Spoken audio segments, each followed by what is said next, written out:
Good morning, everyone. Welcome to the June 14th Finance and Audit Committee meeting. I'd like to first recognize that we are gathered on the traditional territory of the Snuneymuxw First Nation. Our clerk today will be Ms. Karen Robertson. Today's Finance and Audit Committee meeting will be held in accordance with the Community Charter and Council Procedure Bylaw 2018, number 7272, as if no one's ever heard that before. The question period sign-up sheet is on the table by the double doors to my left for agenda items only. If during the meeting any member of the gallery has a question regarding an agenda item, please write down your name and the agenda item on the sheet. Members have been granted the authority to join us electronically, and this morning I want to welcome Councillors Armstrong and Eastmere electronically. The first item on the agenda is the introduction of late items, and we have none, Ms. Robertson. Motion for adoption of the agenda. Moved Councillor Thorpe, seconded Councillor Perino. All those in favor? Any opposed? None. Motion for adoption of the minutes is circulated. Moved Councillor Thorpe, seconded Councillor Hemmons. All those in favor? Any opposed? None. Motion carries. And we start off the day with something pleasant and interesting and unusual. We have presentations, and the first is the 2023 Tour de Rock. I'd like to welcome Lance Stevenson, rider, City of Nanaimo Tour de Rock Fundraising Committee and retired paramedic, and Corporal Mike Ramsey, rider, our Nanaimo RCMP, who will provide a presentation. Gentlemen, good morning. Well, good morning, and I want to thank the Finance and Audit Committee for the invitation, and Council. We're extremely pleased to be here and excited. My name is Lance Stevenson. I am one of the tour riders this year. There's 19 of us riding here on Vancouver Island, and the ride will go the 23rd of September right through to October 6th. We'll be riding about 1,200 kilometers over 13 days. And prior to that, we'll do about 4,500 kilometers of training. And so we're committed to the cause for kids. As I said, my name is Lance Stevenson, and I am one of the riders. I'm also a retired paramedic. I was a director for the BC Emergency Health Services here on the island over the last 7 years, and a paramedic for the last 42 years, and firefighter. Most recently just been engaged with the Tour de Rock over the last 5 years as a member of the Nanaimo Tour de Rock fundraising committee, and now a rider. So. And thanks for having us. I'm Corporal Mike Ramsey here with the Nanaimo Detachment. I'm a forensic identification specialist, and I've been stationed in Nanaimo now for 12 years. 20 years of service in the RCMP, the other 8 being in Port Alberni. And yeah, just grateful that you're giving us a few moments of your time. And we'll just start off by explaining Cops for Cancer and who we are. Just give you a brief history of the Cops for Cancer and how it started. Back in 1994, Sergeant Gary Goulet of the Edmonton Police Service was on duty and stopped by his sister's house to just have a chat with her, and he learned about a young lad across the street named Lyle Jorgensen, who was 5 years old, and was going through chemotherapy and had lost his hair from the chemotherapy and was being bullied at school. Gary Goulet was so moved by this, he went over, introduced himself, and had Lyle come for a tour of the Edmonton detachment. At the end of the tour, they were going to pose for a picture, and Gary, who's also bald, was with Lyle, and a bunch of other Edmonton Police Services members came to have a photo taken with them. And Gary basically said, "Oh, this is for bald guys only." So those Edmonton members went back into the detachment, found a razor, shaved their heads, and came back out for the photo. And that's where the Cops for Cancer and head shaving started back in 1994. And from there, it moved on different detachments. I'm sure you've seen it here in Nanaimo, and it's part of what we do on tour as well. And as part of the Tour de Rock, it was members down in Saanich were deciding how can we further this cause for kids and raising money for them. And someone said, well, why don't we just cycle the island? Well, the most insane thing is usually what happens. So that first year in 1998, they cycled the island. And this is now our 26th year of doing the Tour de Rock. We've raised over $28 million for the Canadian Cancer Society. And it's all going for kids. Unfortunately, this year, 1,450 children are going to be diagnosed with cancer this year. And unfortunately, 160 of them will probably pass away from cancer this year. So we are doing the best we can to raise money for that. So in raising money, where the money goes to, if you want to hit the next slide there. It's for pediatric child cancer research. So cancer in children is cause of disease, is the number one cause of disease-related death in Canadian children under the age of 15. And unfortunately, 2 out of 3 of the children that go through treatment and are successful will have lifelong problems from their treatment. So the Canadian Cancer Society is all about funding pediatric cancer research for better treatments to hopefully in the long run eliminate childhood cancer, but also better treatments for better life for survivors. So that's our long-term goal. In the short term, we also provide funding for Camp Good Times, which every year we send 600 kids to camps in Maple Ridge and also at Camp Prignal on Shawnigan Lake, where it's fully medical staff. So kids experiencing cancer have medical staff there to provide for them. If they're in remission, they have a place to go to. Siblings of or bereaved siblings can go as well, and they have family camps. But the camp is great because, like any summer camp, kids get to go have fun, be kids for a week, forget that they have cancer and just have fun. And they also get to be around other kids who are going through the exact same thing that they are, which is huge support for them. So we just have a one quote there that I'd like to read out to you. It says, "To the riders and fundraisers of Cops for Cancer, I want to thank you. Being the parent of a child with a critical illness can be lonely, it can be frustrating and hard, it can be very depressing. But through programs like Cops for Cancer, we know we are not alone. So thank you for your awareness, thank you for your kindness, thank you for your giving, but most of all, thank you for hope." And that's why we do this, to give families and kids hope. And it should be noted that all the funds raised here on Vancouver Island stay on Vancouver Island. It goes to the kids of Vancouver Island. We as riders are teamed up with what we call junior riders, and these junior riders are children with cancer. And they come along with us and they meet us at the different stops, and we put them in the police cars and in the ambulances, and they get to ride as part of what we call the package. And the package is the tour riders and our support vehicles that are surrounded by motorcycle police that escort us from one end of the island down to the other for our safety and for the safety of our junior riders. And so it's quite an emotional thing. It's not just about the riding of a bike and the 1,200 kilometers we'll do over the 13 days. It's about the kids. And I know that for me, I have 6 children and I have 2 grandchildren. I'm a blended family, so 4 of my own, and my wife has 2, and we have 2 grandchildren together. And I feel very fortunate that none of those children have ever laid in the children's hospital with NG tubes and IVs and chemo running, but I know many that have, and I think we've all been touched by cancer. And so for Mike and I, this is a big privilege, and you only get to ride once.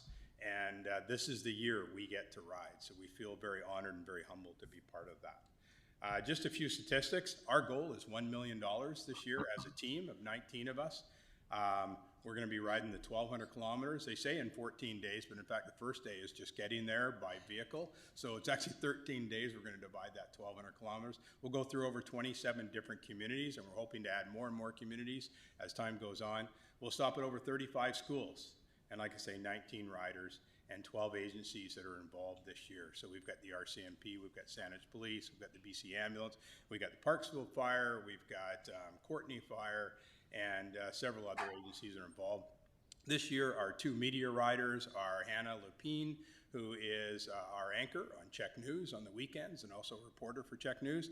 And we have Johnny Novak, who is with Virgin Radio, the morning show down in Victoria. So those are our 2 media riders. And we're really excited to be riding as a team. Here's some of the communities that we in fact go through. We'll kick off from Port Ellis. We'll go up, our first day of riding is Port Ellis to Port Hardy to Port McNeill, and then our big day, over 130 kilometers from Port McNeill down to Sayward. And then the days get a little bit shorter, anywhere from 80 to 100 kilometers per day as we start to transition down island. This year, when we come through Nanaimo, unfortunately, it is a Sunday and a Monday that we're through the Nanaimo area, and Monday is Truth and Recognition Day here, and so the schools are closed, and so we have a huge challenge. So one of our asks today will be that we have an opportunity on the Monday to stop somewhere in Nanaimo, other than our grocery stores and other places from our sponsors, but stop somewhere in Nanaimo where we can interact with both the public, council, and our supporters here in Nanaimo, being that Mike and I are both Nanaimo riders. So as I say, our ask is simple. Our ask, first of all, is we'd be honored to accept a donation from council, from Nanaimo in general. There's also the opportunities to support us in kind, and we thank Councillor Armstrong, who is going to go to jail for us, and she'll be part of the jail and bail at the night market in 2 weeks from now. So we appreciate that. And anybody else here that would like to go to jail, Mike's more than willing to accommodate that. And like I say, hosting an event here in Nanaimo put on by council. We'll be there. We'll get as many of our riders and our colleagues out to support that event, but we're just looking for your involvement. The other thing is that a lot of folks love to put on events, but don't really have a charitable organization to donate it to, or they're just going to generally give to the Cancer Society. We'd love to be that charity this year and show up and accept any donation that can be made. So that ends pretty much the formal part of our presentation. We open it up to questions, and if you have any thoughts about checking out Tour de Rock, it's just tourderock.ca. Thank you very much. I'm not seeing any questions. I think most of us are fairly familiar with the Tour de Rock and have been out to support various events over time. Really appreciate you undertaking this, gentlemen, and all those who are doing this with you.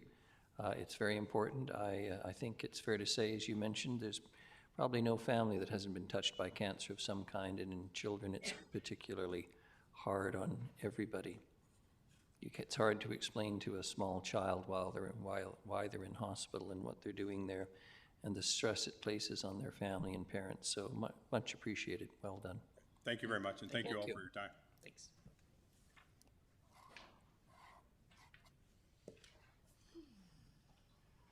Back to something more mundane, but certainly important. Ms. Mercer, the 2024-2028 Financial Plan Development. Good morning and welcome. Good morning. Thank you. I can't say that my presentation will be as emotional as the last one, but I will do my best. You've read the letters we get about tax increases, you'll know it's emotional. You'll be teared up for a different reason. So now that the 2023 to 2027 financial plan has been completed and adopted, we are starting work on the 2024 to 2028 budget cycle. So at today's workshop, I will take you through an overview of the planning and timeline, as well as a review of where we're starting at with this budget cycle. So once I'm done the presentation, the committee can discuss what your operating and project expectations are for this budget cycle. I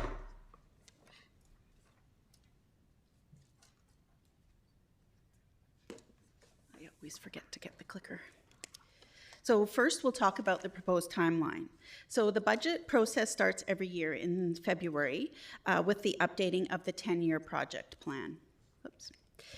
And in June, staff comes to the Finance and Audit Committee for direction for the upcoming budget cycle, and that's what we're doing today.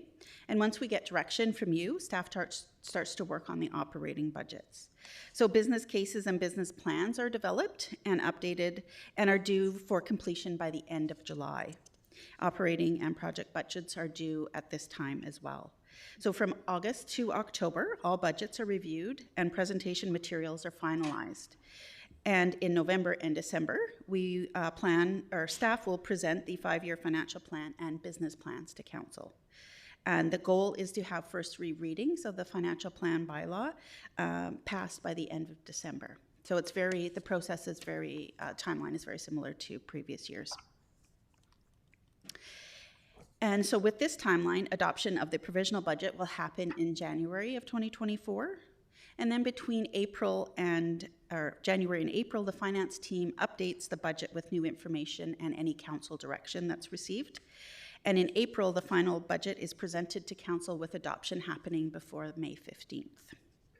So that, in a nutshell, is the timeline. Again, very similar to all the previous years that we've presented the budget.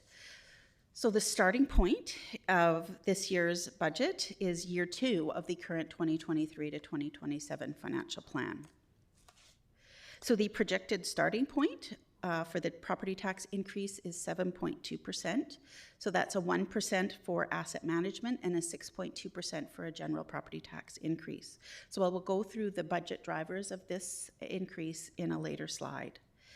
So the 1% for asset management was in the financial plan until the next 20-year investment plan and the asset management plan update was done.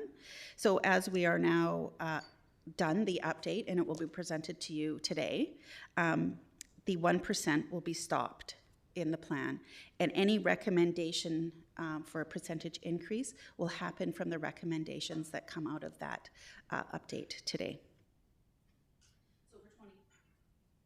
For 2023, Council chose not to use reserves as a funding strategy to reduce taxes, as that was previously included in the provisional budget for 2023 to 2027. And this was done in effect to reduce the property tax increase for 2024. And as this was a one-time funding source and was needed to be recovered through taxation. So there is still some minimal reserve funding in 2024 and 2025 to reduce taxes. We only removed the reserve funding in 2023 and left the $300,000 in 2024 and $100,000 in 2025. So the projected user fee increases, so based on the utility rate review that was completed for water and sewer utilities, the increases for 2024 are 4% for sewer user fees, and that's a 2% increase for just a general operating increase, as well as a 2% increase for asset management. The water user fees increased by 5%, and that's a 3% operating increase and a 2% increase for asset management. So with the with the 2023 addition of a water operator in training position, the potential settlement of the QP contract and cost escalation, the 3% operating increase may need to be higher. So staff will review during the operating budget preparation and present any changes, if necessary, in the fall when we bring back the draft budget. Keep hitting that. For sanitation, a 1% increase is expected for sanitation user fees, and this is for a general operating increase, including the potential settlement of the QP contract and for cost escalation. So this slide shows the property tax increases over the last 5 years, and the average increase over the 10-year period is 3.3%. So with the 2024 budget drivers are listed here, and we start with asset management. So we have an increase of $1,297,000 for asset management, and this is for the 1% of taxes to fund the infrastructure funding gap. $1,038,000 relates to debt, and this is for debt repayment on the short-term borrowing for the property purchases that is expected to take place in 2023. Next, we have a savings of $294,000 that relate to electoral approval. So a referendum was budgeted in 2023, and as this is a one-time expense, no budget is needed in 2024, so there's a reduction there. $1,355,000 relates to the implementation of the Fire Master Plan. So with the implementation of this plan starting midway through 2023, full year costing of the 20 new firefighters will be borne in 2024. And the final renovations to the fire stations will also be completed in 2024. An additional $400,000 is needed for project expenditures. So project funding from taxation will increase by 5% to $8.4 million in 2024 to ensure that we don't fall behind in funding our project plan. So staff have recommended that funding be increased in years 24 through 28 by 5% per year to help keep pace with inflation, as we don't quite know when we're going to get back to a normal inflation rate. Councillor Perino has a question. Thank you, Your Worship, and through you. So the project expenditures, the 400,000, is that a particular project or project in general? Through your worship to Councillor Perino. So the 400,000 is just a 5% increase in the funding that we have available to whatever projects. To whatever project? Yes, it isn't specific to a particular Okay, project. that's good. Thank you so much. So next we have the RCMP contract, and we're expecting an additional cost of $3,204,000. And this amount includes 3 additional members added in 2024 with an April 1st start date. And this is from the 15 officers approved in the 2021 to 2025 financial plan. And that was adding 3 officers per year for 5 years. So full costing of the 3 RCMP officers added in 2023, and these had an August 1st start date, so the full costing happens in 2024. Also, the budgeted contract percent increased to 95% in 2024, and that's up from 92% in 2023. So historically, the city does not have a full complement of RCMP officers during the year, so we don't budget 100% of the city's portion of that contract. So in 2023, Council chose to reduce the percentage from 95 to 92 based on the estimated complement level expected. So staff will review the RCMP strength numbers when we get closer to the fall presentations, and as we could reduce this percentage if vacancies are still substantial. So that will be a potential decision point for the fall. We need an additional $234,000 for software licenses, and most of this increase relates to the new ERP software licenses. So as you know, we have a financial software project underway right now to replace our financial system and our HR system. And Unit 4 has software licenses of $155,000, and so that's the majority of the increase. We also have some small increases in our permitting software and our capital asset management software as well. Our next item is wages and benefits, and we are anticipating the need for $4,216,000 increase in 2024. So contract increases as well as new positions account for most of this increase. So full year costing of the 11 positions added in 2023 account for some of this. As well, in 2024, we have as part of the approved police resourcing plan, we have 2 positions that are added to the budget in 2024, and a part-time recreation and culture, a permanent part-time recreation and culture assistant coordinator position was approved in 2023 with a January 1st, 2024 start. And of course, with the contracts for QP and IAFF expired at the end of 2022, a contingency has been included in the budget to estimate future settlement along with increases for asset management. So that relates to wages and benefits. And as I mentioned previously, we had a decision was made in 2021 to use $300,000 in tax relief in 2024, and that comes from the Special Initiatives Reserve and is a cost reduction of $300,000. And lastly, we have a conservative estimate of $1.2 million for growth, and this helps to offset cost increases. So the city receives preliminary information in late fall on growth, with final numbers coming in March. So all of these net to an increase of $9,950,000 needed in 2024, which equals a 7.2% increase. So the next few slides speak briefly to projects and their funding. So attached to today's agenda is an information report titled 2024 to 2028 Draft Project Plan, and this relates to projects that are currently in years 2 through 5 of the approved financial plan. So this report and its attachment provide an overview of projects for the current years for currently that are in years 24 through 27 of the approved financial plan. And this information was originally presented to the Finance and Audit Committee on February 15th and is meant to be a refresher on what is currently in the plan. So some of the significant projects that are included in the plan are the Midtown Gateway, which is a major transformation project in the Northfield Bowen Road area. We have the Midtown Water Supply Project, and again, that's a multi-phase, multi-year project to construct 2 large water pipes, replacing aging infrastructure in the central and northern areas of the city. We have the Stadium District improvements, and that includes bleachers at the Q Stadium, artificial turf field at Sir Roxman Stadium, a media coaching booth, as well as a bullpen. We have the Westwood Lake Phase 2 improvements, and that includes an amenity building and beach improvements. We have the commercial street upgrades. So that's the implementation of phases 1B and 2 of the design commercial vision.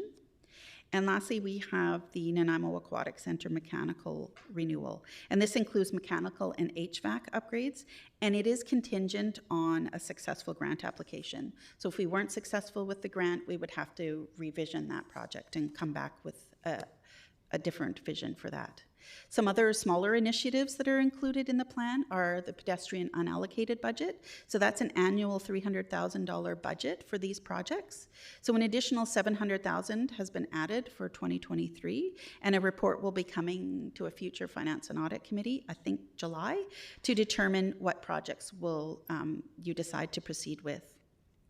We also have some parkade improvements and an exhaust system renewal, condition monitoring, elevator and safety improvements, and painting are planned. We also have a number of playground improvement projects that are budgeted to happen over the next 5 years. So there's a park in each of the 5 years that is anticipated to be taken on. We also have trail and sports court redevelopment projects throughout the financial plan as well.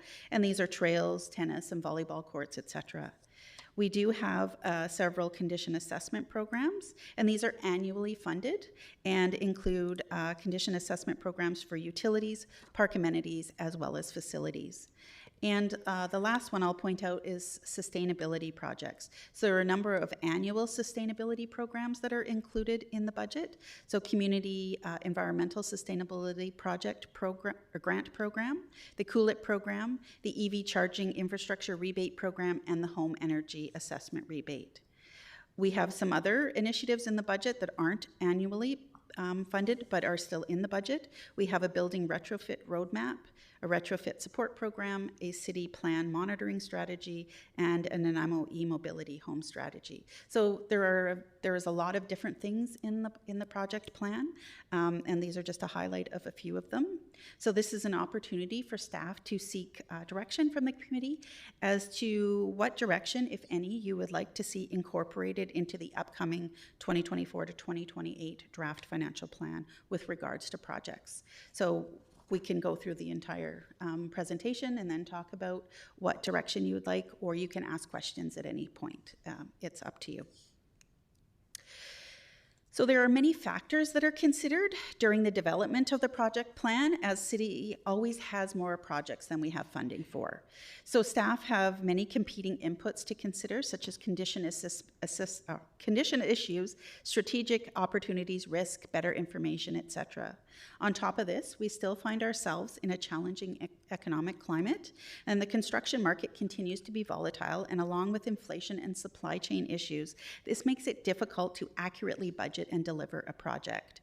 So as a result, the existing plan will likely continue to be spread out over several years based on funding availability. So staff also have to consider emerging issues when developing the project plan, and things such as new projects that need to be incorporated into or accelerated in the plan need to find a way to be funded. So levels of service and community expectation can change over time as well and result in the plan having to be revised appropriately to adapt to this new direction. So as you can see, there are many competing issues when developing the project plan, and the plan is always evolving and it is never static. And it is a challenge most years to get it to balance based on everything we want to do and the funding available. This graph outlines the project funding from general taxation for operating and capital budgets. So due to the erratic inflation over the last year or so, years 24 through 27 of the current plan, have general revenue funding increased by 5% per year to help keep pace with inflation. So the dark blue columns you see in 23 and 24 are the additional funding approved by council for the fire station renovations that came as a part of the fire master plan implementation. So this graph shows the breakdown of project funding sources in the current financial plan. So work on updating the draft 10-year plan is currently underway and will be presented to council in the fall. So the total 5-year funding is $400.6 million over the 5 years. So 81% of project funding comes from reserves. So this is operating and statutory reserves. And this represents $324 million in funding of the $400 million in the 5-year project plan. 11% comes from general revenue, and that provides project funding from taxation. 6% comes from grants and private contributions, and this includes grants for our turf field at the Harewood Centennial Park, our Strengthening Communities grant, the NAC Mechanical grant upgrade, and again, that is contingent on a successful grant application. We have a grant for the Midtown Gateway Multi-Use Path and the Albert and 4th Complete Street project. It also includes private contributions in the amount of $6.2 million for the transit exchange, $1.2 million from Modi for the terminal corridor upgrade, and $700,000 from the school district for the Harewood artificial turf field. It also includes developer contributions to fund various community projects, and this is collected through the development approval process. And lastly, 2% of our funding comes from debt, and that includes internal and external borrowing. And we have $5 million in land purchases anticipated in 2023, 3 automated garbage trucks, as well as 2 sewer DCC projects with internal borrowing. A quick recap of our outstanding debt at December 31st, 2022. So the city had $41.3 million in outstanding external debt. And there's, for sanitation, there's 2 outstanding borrowings. One pays out in 23 and the other in 25, and those are funded from sanitation user fees. We have 2 outstanding borrowings for the Vancouver Island Conference Centre, and one pays out in 2026, the other in 2027, and that is funded from taxation. The fire station number 4 borrowing pays out in 2027, and again, that is funded from taxation. Water treatment plant has 2 borrowings, and one pays out in 2033, the other in 2034, and that's funded from water user fees. And lastly, we have the fire station number 1, as it has multiple borrowings and will pay out in 2042. And that is funded through the General Asset Management Reserve. So all of the internal borrowings relate to sewer projects, and repayment is funded through sewer user fees. New debt that is expected to be taken on in the current financial plan is we are anticipating some property purchases in 2023, and those are funded from short-term borrowing, and currently the planned 5 years of debt repayment will be funded through taxation. We have borrowing was scheduled in 2022 for 3 new garbage trucks, but due to supply chain issues, those didn't arrive till 2023. And the costs for these are included in the user fees as the debt repayment starts in 2023. And again, the 2 budgeted internal borrowings are for sewer DCC projects, one for the Millstone Trunk South expected in 2023, and the other is the Millstone Trunk Central in 2024. So this chart shows graphically the outstanding external balances of the long-term debt over the next 20 years. So as you can see, it's generally on the decline, and it does not include any of the debt for the Nanaimo Operations Center, RCMP detachment expansion, waterfront walkway, South End Community Center, or the 5th fire station, as those are added when electoral approval is given. So the next graph, it just shows our projected annual debt servicing costs over the next 20 years associated with that outstanding debt. And as you know, under legislation, we can't borrow beyond our allowable limits. So based on the financial statements at December, the 2022 financial statements, the annual debt servicing limit is $51.7 million, and that's an increase over last year's limit. And this means that the city can have a maximum of $51.7 million in annual principal and interest payments. And currently the city is at 13.6 of this total limit. So of the 51.7 million, we have $7.2 million in annual debt repayment. So this is where we're looking for some feedback from you. So currently, the 2024 property tax increase target is 7.2, as indicated in year 2 of the current financial plan. And this assumes maintaining and enhancing our current service levels. So in developing the draft budget, staff look to support alignment and integration of resources and activities to achieve these strategic goals and priorities set by council. So staff is looking to the committee for direction as we start this new budget cycle. So are there any specific priorities or directions that you as the committee would like staff to incorporate or consider when developing the new draft budget? So this can be both operating and project in nature. And so I will turn it over to you for any discussion or questions that you may have about the budget process. So any direction that you would like to give us, we're all ears. Thank you very much, Ms. Mercer. Councillor Gesselbrock. Thank you, Mayor. Not yet. There. Okay, great.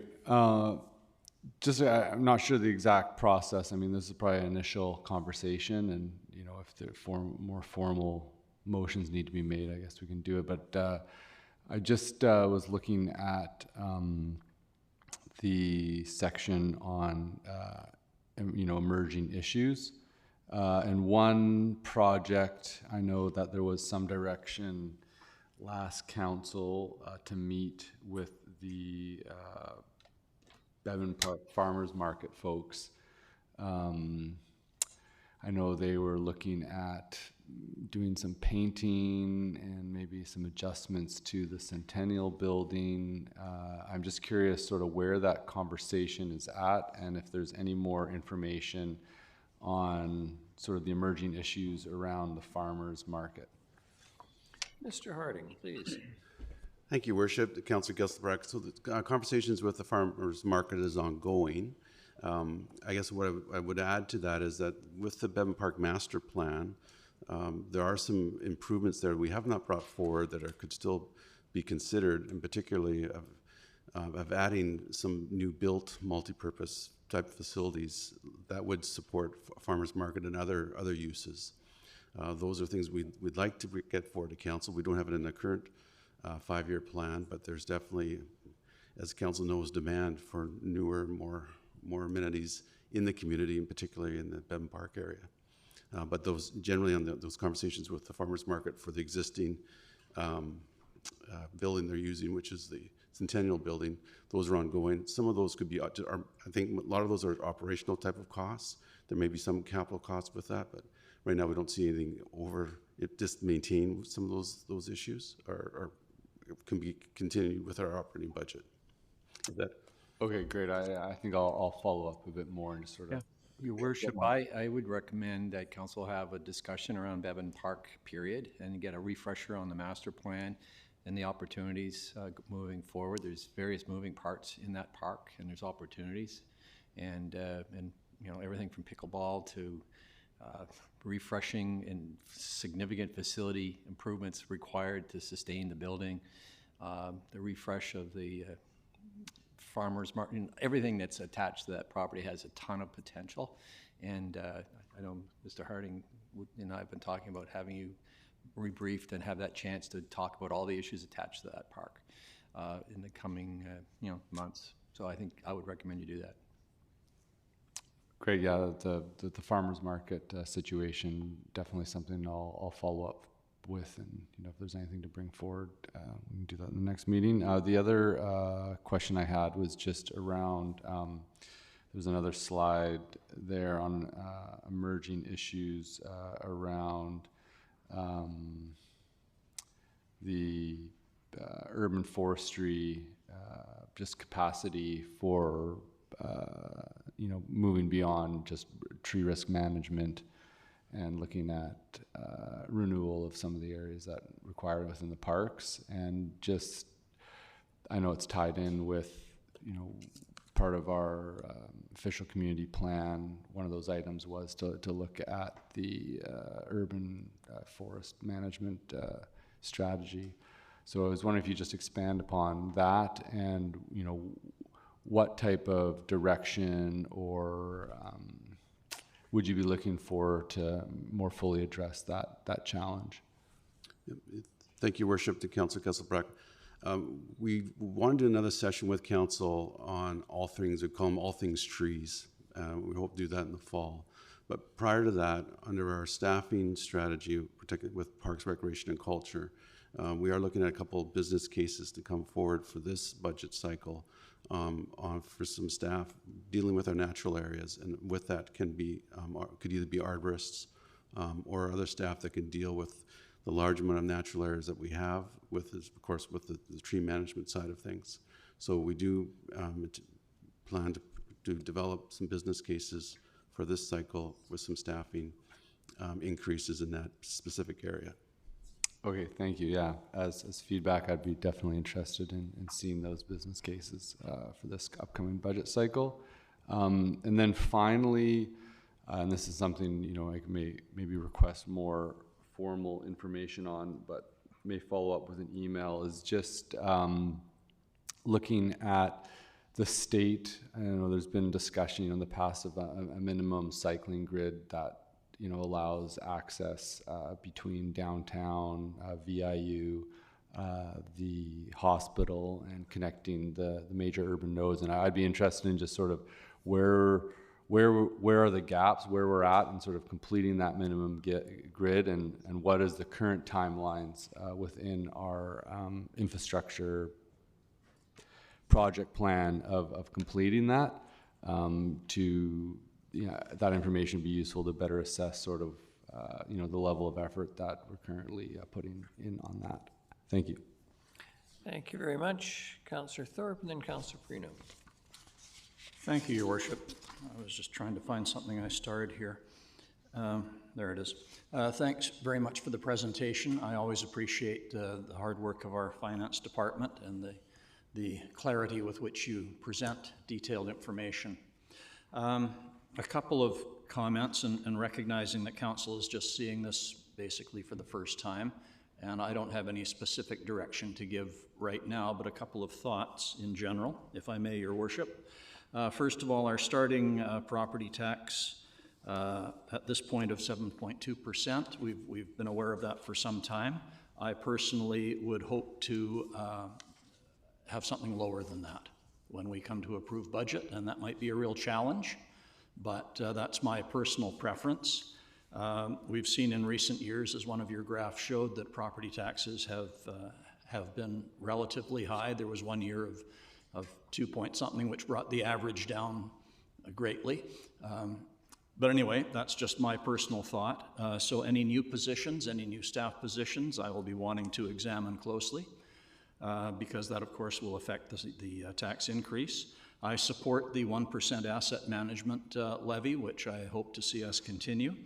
The thing I was looking for that I starred here was back on one of your slides, and you don't need to find it, balancing resources, and you make the statement, one bullet, cost of continuing to provide service / facility for small groups versus broad community. I think that's extremely important, and I think we need to be keeping in mind the needs of the broader community rather than special interest groups. And my other thought, Your Worship, and I've said this before, and I'm not going to make any type of notice of motion, but I'm going to put it out as a suggestion. I think it would be really beneficial to have an updated version of the same presentation made at a Monday night meeting immediately prior to our town hall on the budget. Because I think that way the people who are watching and listening later on in the process will hear straight from our finance department, what the situation is, what the drivers are for the budget, and I think that would much better inform possible public questions and commentary. So I throw out that suggestion again this year, and I hope it will be taken into consideration for future agenda planning. Thank you. Thank you, Councillor Thorpe. I like that. Councillor Prino, and then back to Councillor Gesselbrock. Thank you, Your Worship, and through you to staff. And again, I support everything that Councillor Thorpe has talked about, and I agree. This presentation is excellent, and I don't think you should undervalue it at all. It should be on a Monday night agenda. It's really, really good. So my question is, the 7.2 that is the target, what we're saying today, and I agree with Councillor Thorpe, but we should try and lower it if we can. That does not include anything new, right? Is that correct? It doesn't include any new positions or any New projects? Yeah. So when we're talking about some of the incredible ideas that could be done at Bevan, that's not part of it? There are some newer projects included in the project plan, but like it doesn't include any of the NAMO Aquatics or the NAMO Operations Center, any of those big ones. The big ones? Yeah. What about things like supporting, for example, organizations that bring affordable housing projects to us that we might be able to supplement in some way? Not there? There are some revitalization tax exemptions included that we have available. Okay. There are some incentives, but Not much. yeah. Yeah, that's the problem. Anything you want to do is just more. So thank you. Thank you. I appreciate that. Councillor Gesselbrock. Thanks, Your Worship.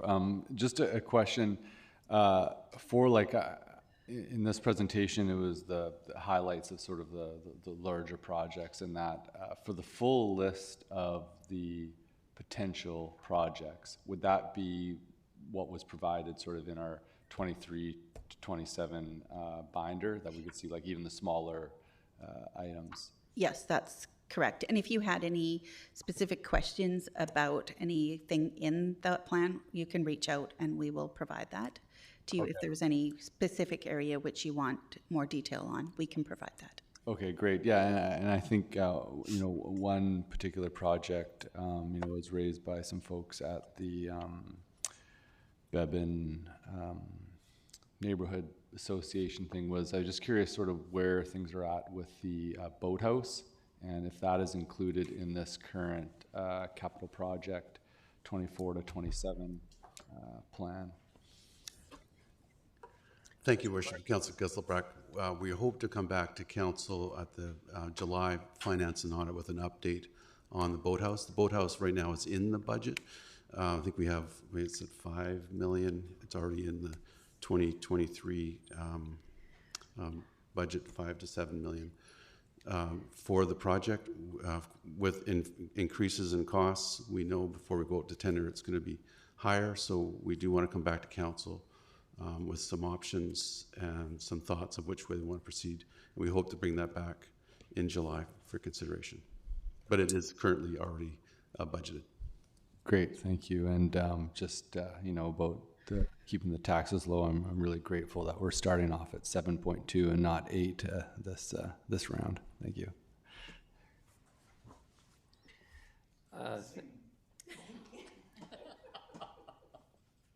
I was going to say, I suspect it's more of an inside joke this morning than a public consumption one. Thank you very much, Ms. Mercer. I'm not sensing what I will call very specific direction this morning, other than I think, Council obviously is never going to be popular, or tax increases will never be appreciated. So if there's a way, yes, but I'm conscious of the next section, we're talking about projects. The reality is this city needs a great deal of infrastructure, and the public demand is there. So it's going to be very challenging. I'm not sensing anything other than what you've said. So unless someone proposes to make a motion, do the best you can. We trust you. We're not feeling terribly imaginative this morning, although I suspect as time drifts on, people will start to condescend upon particulars, as we say at the law.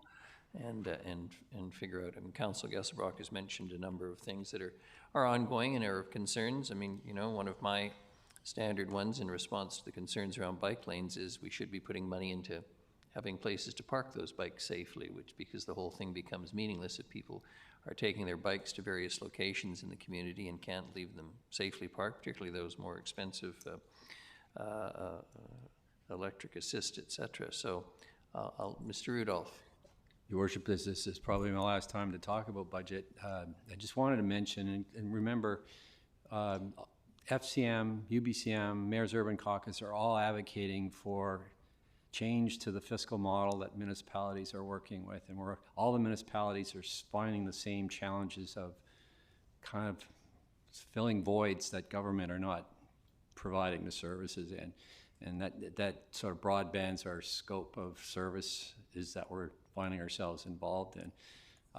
So that's one reason why we're finding these fiscal challenges. We always get focused on percent increases, but the absolute numbers are really the ones that matter to people.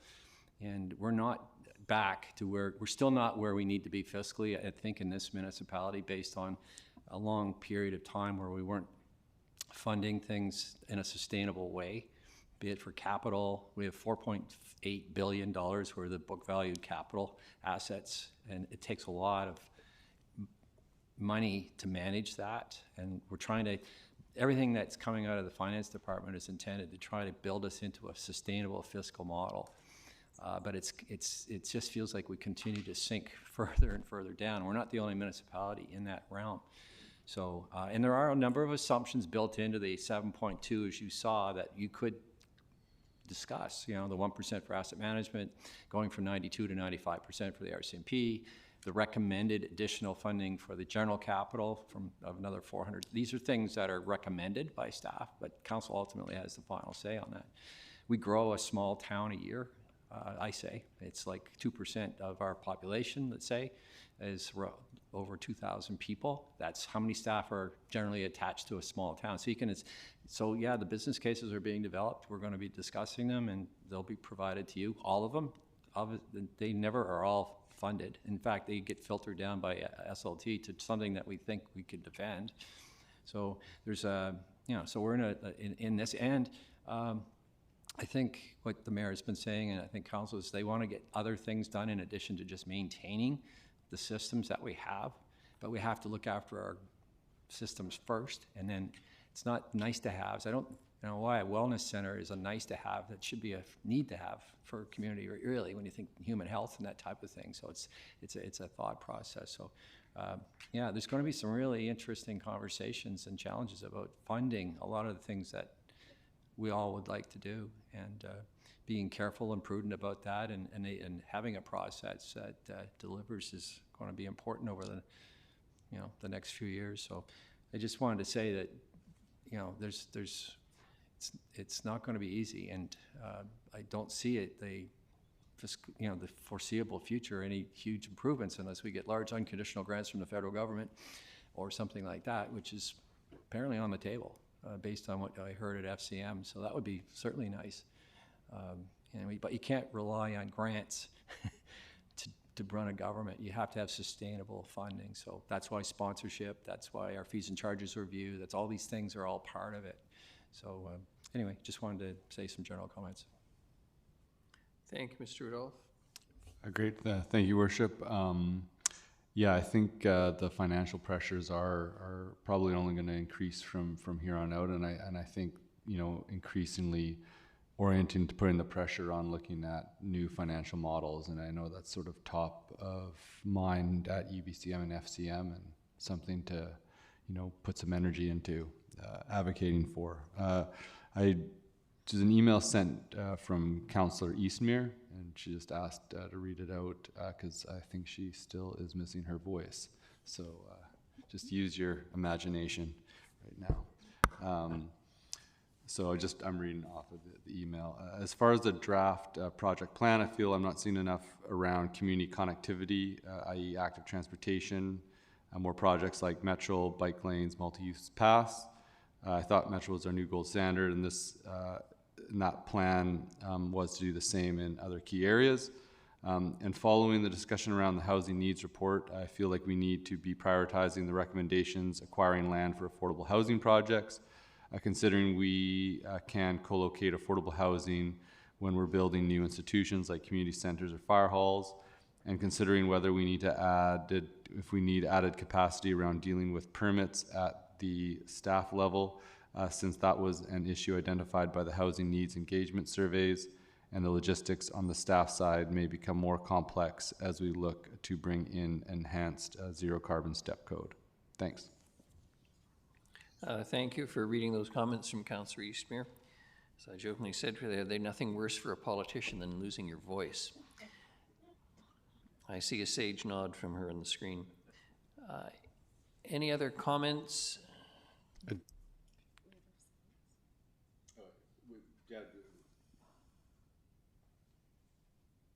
just think, just on the comments from Councillor Eastmere, I don't know if staff had any comments on that, or? Thank you, Worship. Yes, through you to Councillor Gesselbrock and Councillor Eastmere's voice. Certainly the active transportation is on our radar, and there's a number of projects within the 5-year plan that will contribute to that. You mentioned earlier, Councillor Gesselbrock, the improvements to the active transportation corridor between the 3 sort of central nodes. That's ongoing as we speak, and there's I think I take your point on the mapping piece of it. That's something that we'd like to produce to show the community and council where we are, where we're going, and just to elevate that so it doesn't look so random.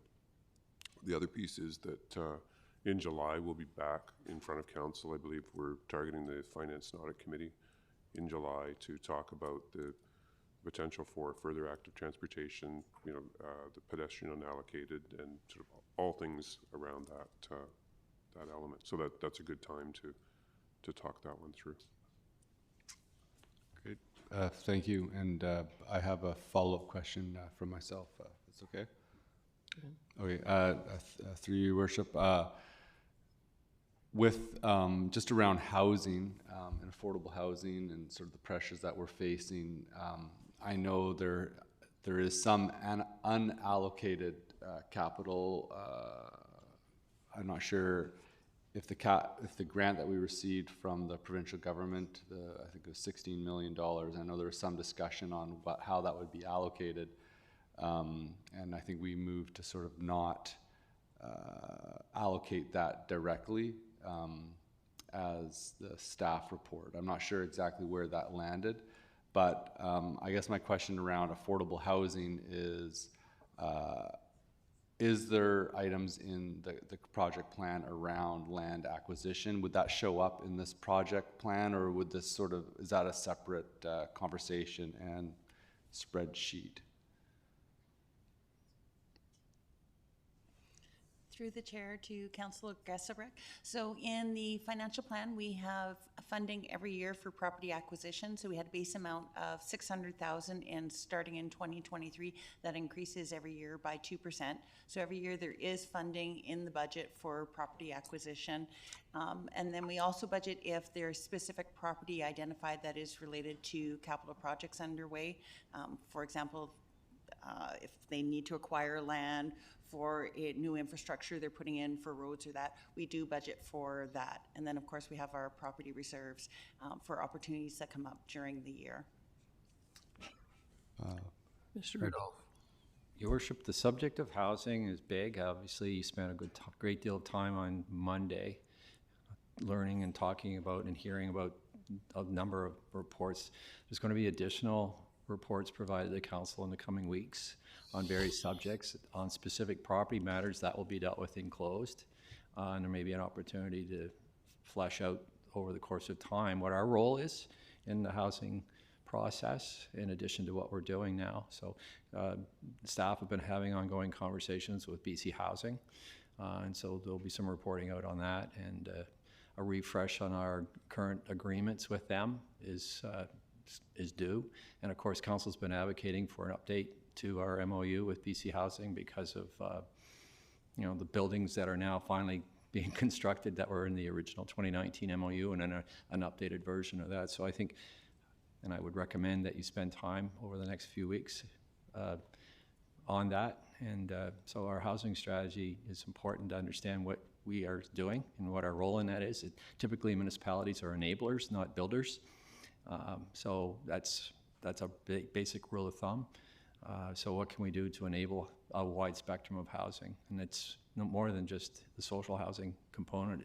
We heard the other day just how important affordable housing is for the middle income and mainstream of the community. So there's a lot of dimensions to it. So again, I think there'll be some more reports coming forward in the coming weeks that will open up an opportunity for council to have those conversations. Okay, thank you. And of that 16 million, I can't remember the exact amount of the Growing Communities Fund, how much of that is allocated within this current project budget? Through your worship to Councillor Gesselbrock, we have $3 million allocated to the Harewood Artificial Turf Field project, and that's all that has been allocated from that money. Okay, great, thank you. Councillor Hammonds. Thank you, Your Worship. Similar line of questioning. If we did want to increase the property acquisition allocation every year, would you want to hear about that today? Yes, we would, yeah. Okay. In advance of the housing conversations that are coming up that Mr. Rudolph just referenced, I do want to flag that given all we know about our housing situation, I think having a really solid property acquisition strategy that is well-funded is appropriate in 2024. I don't have numbers for that, but I'm just flagging that I'm not sure $600,000 a year is going to get us to where we need to go.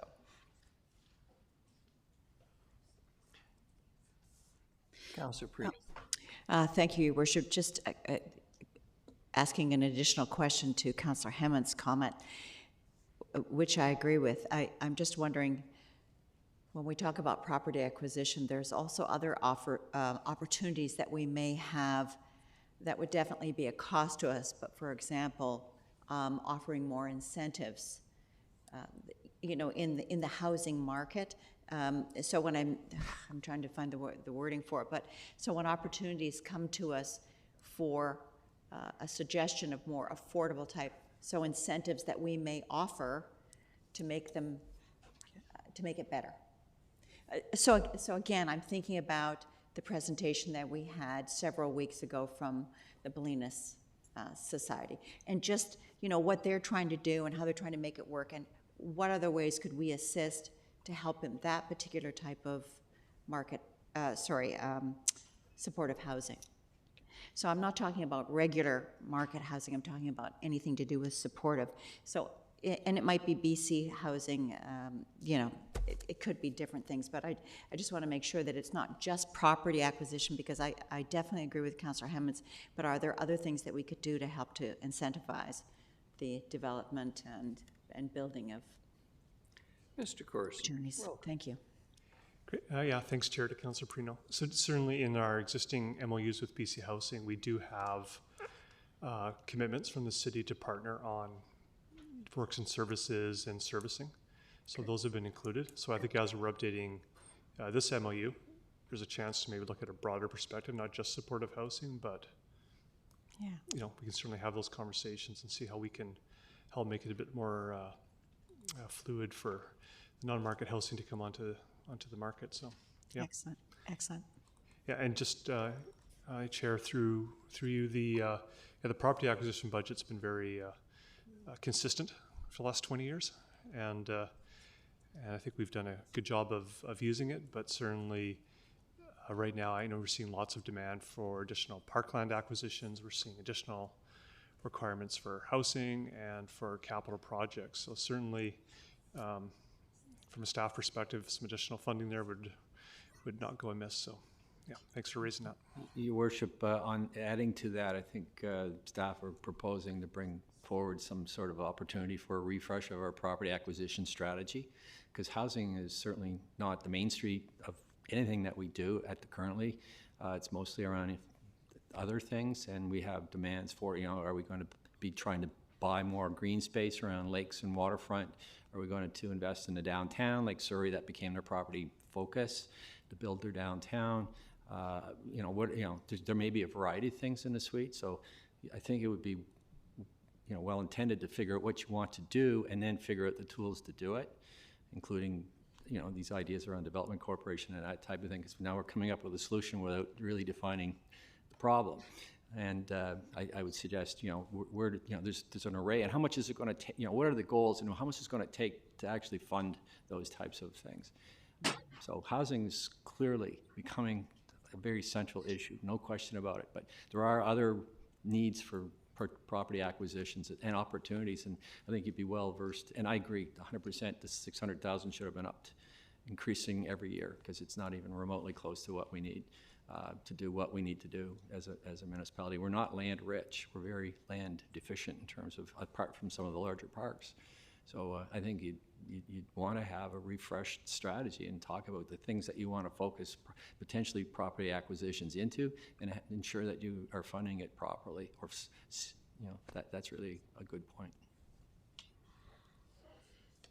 And sorry, Chair, just, yes, we are working on updating the property management strategy. We were waiting for city plan to kind of wrap up and for the integrated action plans and the strategic framework to be put together. So we had a bit of direction as to where council wanted to invest in land. So we are planning to start that work this summer, and we'll be back to you at a GPC in the fall to kind of start laying out that framework and get your input to that, with the goal of having that the property management strategy endorsed, by the end of the year. So just an update for you. Thank you very much. And, I'm very conscious of the fact, and I say this from the comfort, and some might say the arrogance of home ownership, owning what is basically an average house in Nanaimo. $600,000 wouldn't even purchase it in today's current market, and that's our basic property acquisition fund, subject to the other funds that we dip into from time to time when we need to purchase, such as the Gene Burns site, etc. So I don't think there's any question that, to come back to what Mr. Rudolph said earlier about some of the inadequacies we have that have been built up over time. It's not as dramatic as the United States, where it's, how shall I say, pretty well accepted they have let their infrastructure go for a very long time, and they are facing enormous consequences. We're not in that position yet, but there's no question we haven't acquired property in the same way, certainly not from even a public use perspective. And I'm not talking about housing, I'm just talking about places for people to recreate or allow things to happen that fit with arts and culture, art gallery, you name it. There's a whole bunch of requests in our community. But I think it would be extremely useful to have that updated strategy around property acquisition, because $600,000 is, and this will play out very poorly in social media. It is a drop in the bucket in comparison to our total annual budget for the city, and is not in any ways adequate. Any other comments or questions before we move on to the next section? If I'm not seeing any, Ms. Mercer, thank you very much. We have no directions unrelated to agenda items. And the next item is reports, and that's the 2024-2028 draft project plan, where the rubber hits the road for me anyway. Much appreciated, and the floor is yours again, please. So I'm not planning on going through this report and its PowerPoints in detail, as we did that in February. This was meant to be a companion report to the previous presentation to highlight what was in the current financial plan and give you an opportunity to ask questions and provide any direction. Of course, if you still have any questions relating to the project plan, staff are here to answer your questions.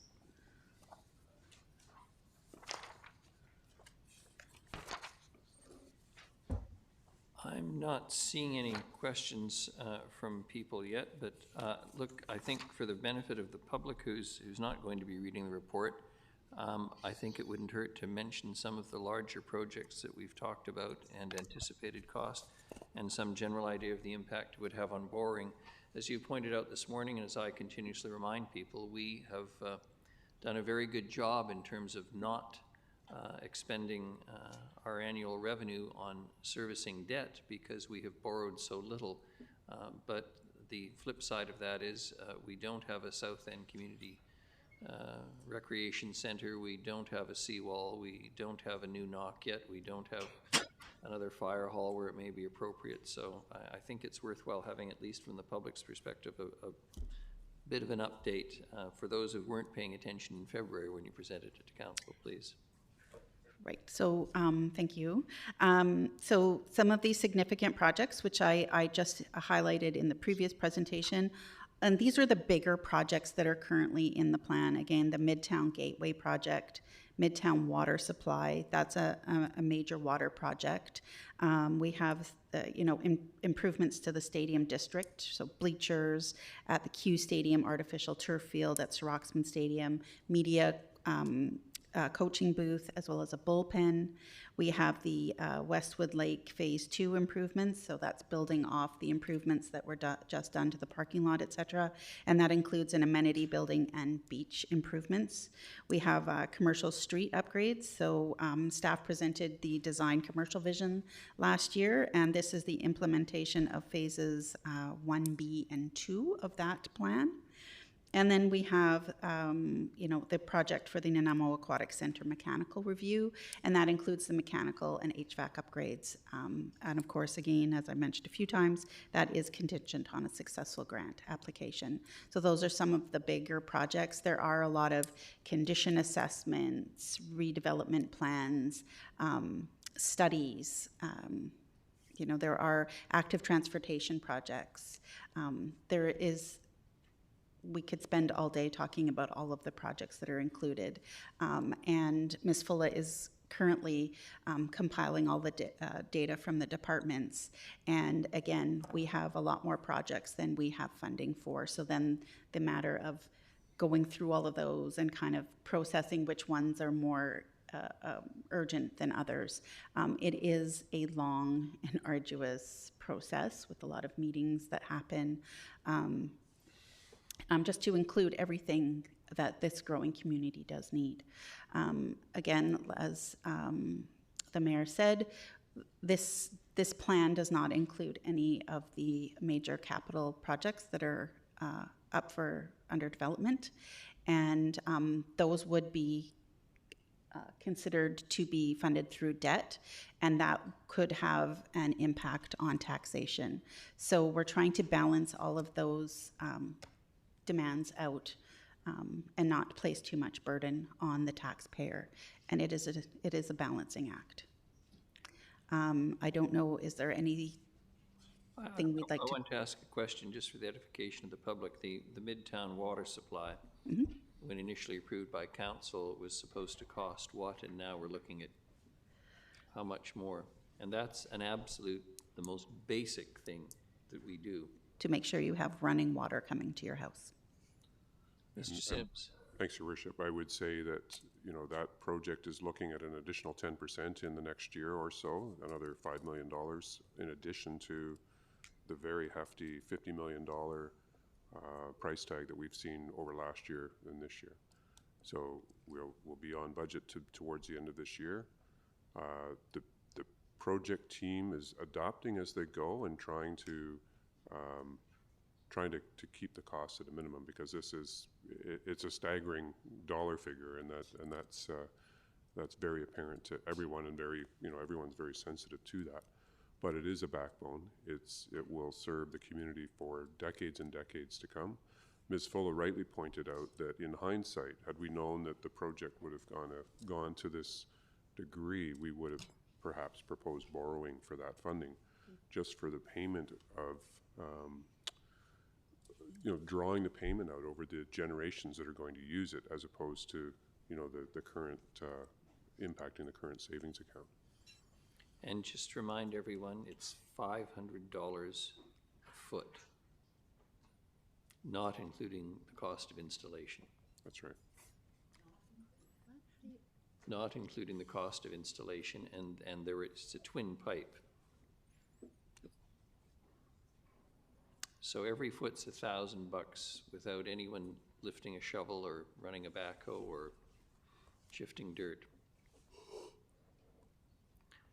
Any other questions or comments? As I say, I appreciate that we've gone through it, but just looking at the slide on the screen now, reminding everyone, their operations center, I think Public Works has made an excellent argument, and we've had several public presentations. When I say public, to council, that people are aware of the necessity of that. All those school children who happily toured the Public Works yard the other week, and their parents later in the day, I think have an understanding of the challenges that the Public Works crew faces. If you've gone through the police operations building or the existing one and seen the conditions there and how they're trying to make do to deliver policing services with public safety uppermost in people's minds. Everybody's, well, I shouldn't say everybody, but many citizens are very anxious to see the waterfront walkway extended from Departure Bay to the ferry terminal. That is a long-standing hope, dream, concept for the citizens. And with the south end, with Sandstone approved and underway, and the incredible growth in the south end, again, pretty hard to look the folks in South Nanaimo in the eye and say, you don't need, from a public use perspective, a community center, let alone a wellness center and some co-development with the school board. I think that's one of the things that I can say without telling secrets out of school that the Mayor's Leaders Table is talking about as well, is if we can do a somewhat bigger project in conjunction with the school district and others and provide services to the whole community. I think that would meet public approval, but again, that will be a costly project. But these are all things that we're going to have to do, and this is all on top of the 7.2% that has all of us, and some more than others, agitated in terms of next year's tax increase alone. So. In any event, what this points out, and what I want to say and emphasize again today for the public, those of you who are listening,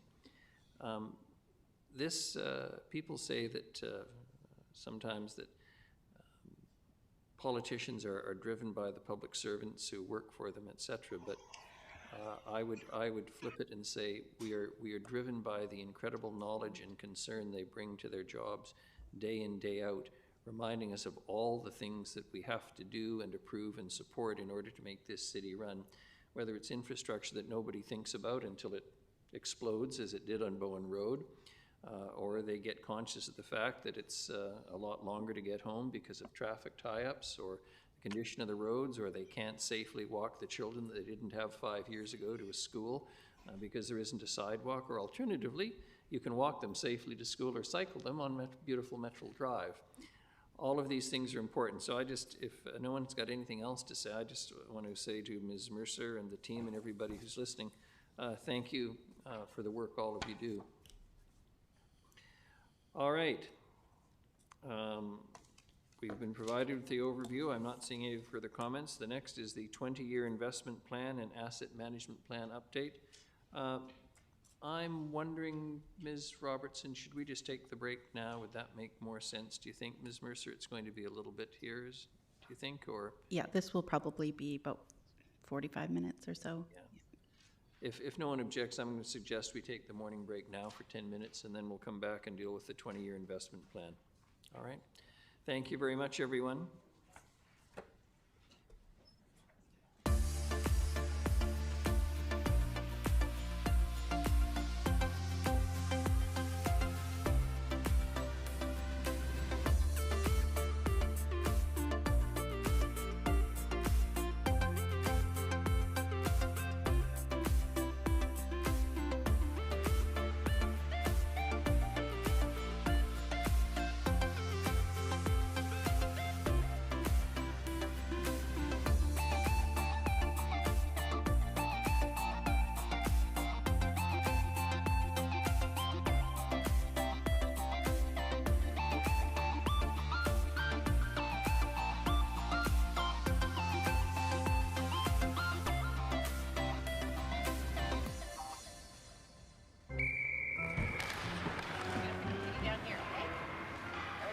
Hey, Tiana. Hey. It sure is the coldest rink in town. Oh, yeah, buddy! Nice save, James!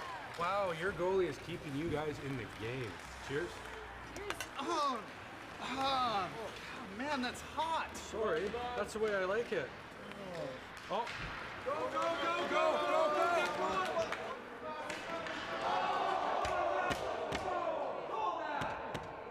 Penalty shot!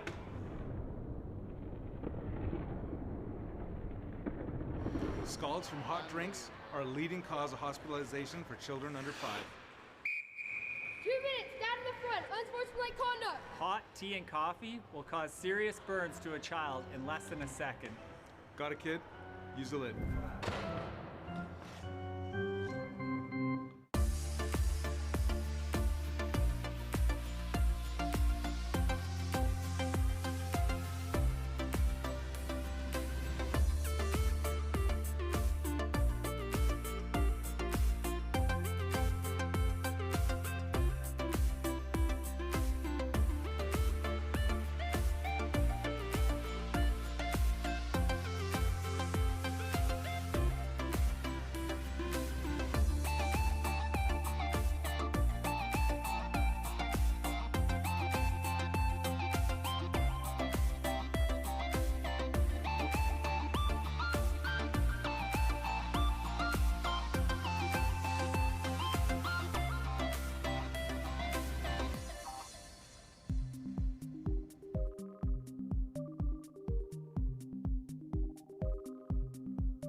This is the 2018 redux of the lighting at Nanaimo's historic bastion. I've had the pleasure of being part of the relighting project on this amazing building in downtown Nanaimo.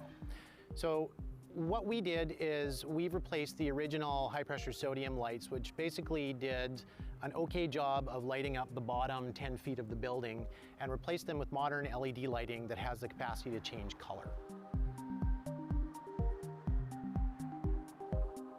We can run through a number of different colors that we have pre-programmed here in a pink, a purple, a green.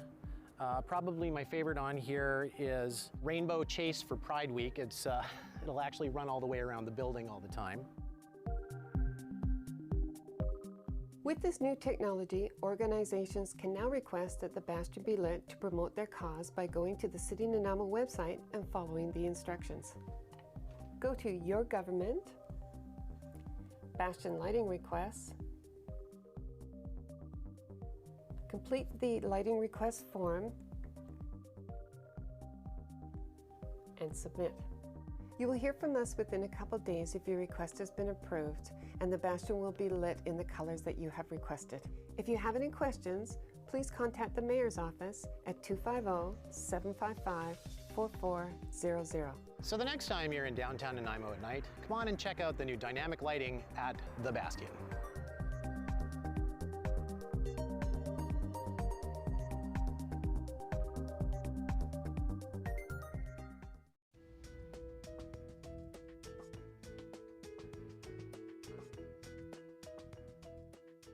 We're here today to make a couple street names.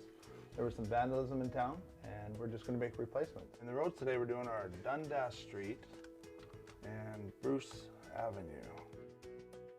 They're all 8-inch, and we use 3 different sizes, mostly 24-inch, 32-inch, and 36-inch. We do use a consistent font with street names. This is actually my metal blank, so the only material here is the material that I actually will cut out in vinyl.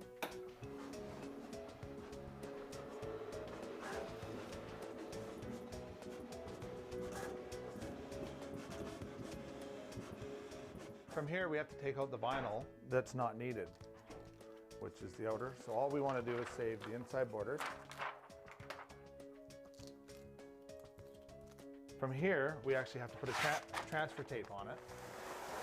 And what this does is it allows us to take the blue vinyl and pull it away from the clear backing that it's on, so we can apply it to our aluminum blank. Now that we have our 2-sheeted piece of vinyl, we take our aluminum blank, which has high intensity diamond grade, which you can see behind me. We have all different colors. We have orange, yellow, white, depending on the type of signs. Most of our white signs are regulatory, and the yellow ones are warning signs. And right here, all I'm doing is pushing the transfer tape a little tighter to the vinyl. And then from there, we peel it back, our plastic, which basically leaves us with a big sticker. We put it on the aluminum.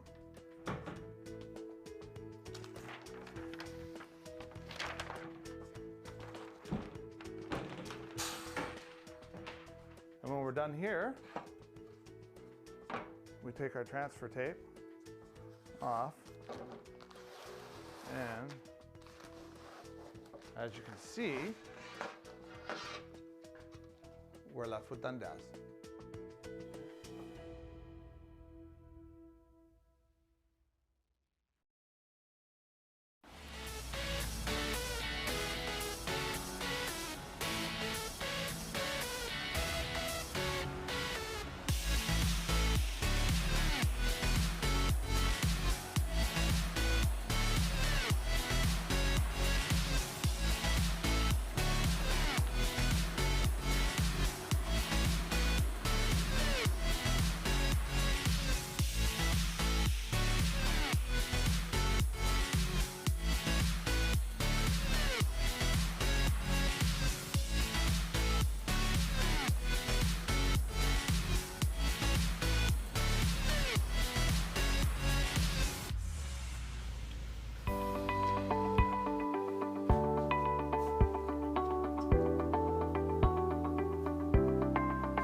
and asset management plan update. Ms. Mercer again, good morning. Thank you. Thank you. Before we begin the presentation, we have a short video on asset management to play.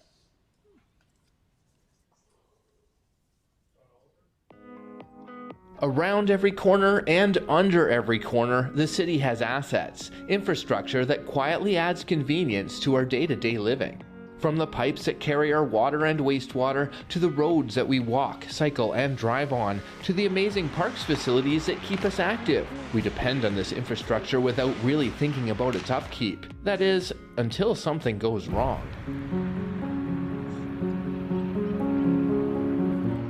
In April 2020, the water main that runs beneath Bowen Road broke and burst in a big way. I don't think there's anything we depend upon in this community more than our water supply. We have dams, we have a reservoir, we have a water treatment plant, we have big water trunk mains and distribution mains, fire hydrants, and all kinds of other pieces of infrastructure totaling $1.5 billion that all bring water to our 100,000 residents. We have to be really careful to plan and make sure that that system is robust and resilient so that nobody's ever without water. The water main on Bowen Road was quickly repaired, and recognizing that the entire water main was at risk, a plan was quickly moved forward to replace it with the Midtown water supply, a new seismically safe water main built for future growth and expected to last for nearly a century. A parallel and backup water main has also been installed and can be used whenever the main line needs repairs. When we plan to replace our assets, our underground infrastructure, our facilities, all of those sorts of things, we want to make sure we're future-proof as possible. We're really looking out for the long-term best interest of the community.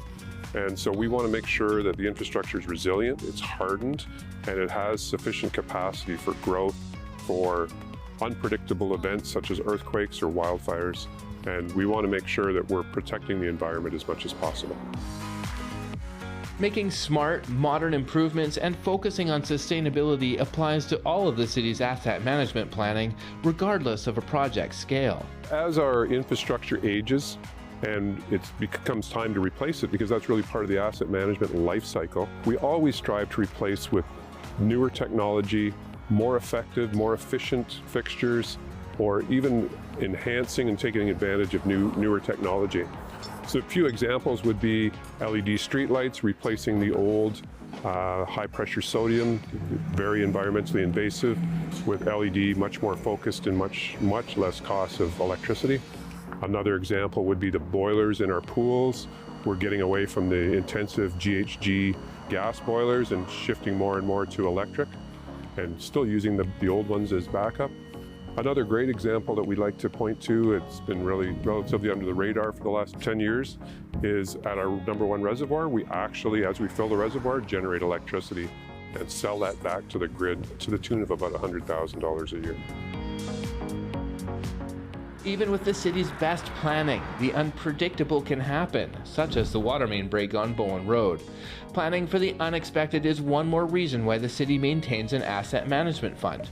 With $4.8 billion in infrastructure, planning and budgeting for the future is crucial to keep Nanaimo healthy. So a huge part of planning ahead involves determining how much money is needed to fund the replacement of assets, and the city uses long-term planning to do that. The city has 3 asset management funds that help with long-term infrastructure planning. One for water, one for sewer, and a general asset management fund.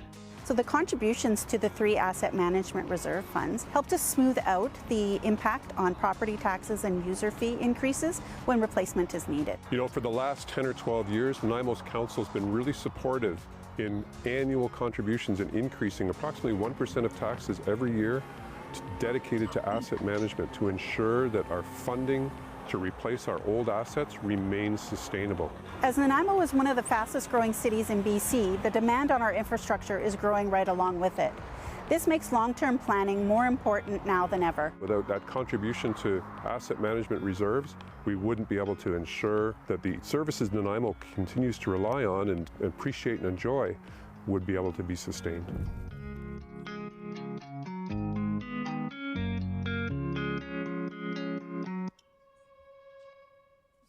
Well done, Ms. Mercer. Mr. Sims? Yeah.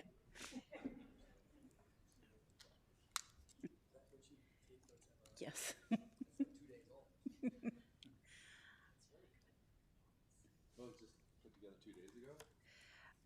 It was filmed mine was filmed last Thursday. Oh, cool. Nice. Well done. Okay. So today we will present the 20-year investment plan and asset management plan updates. As Ms. Fulla and Mr. Sims are subject matter experts, they will jump in from time to time to provide additional information if needed throughout the presentation. So this is the second update to the 20-year investment plan and the fourth update to the asset management plan. And all of the updates have been initiated through the Asset Management Steering Committee. So the two plans are different in focus but are related, and that's why they're being presented together today. The asset management plan is a tactical plan for managing the organization's infrastructure and other assets to deliver an agreed standard of service. So it keeps track of the city's assets and estimates the life cycle costs associated with them.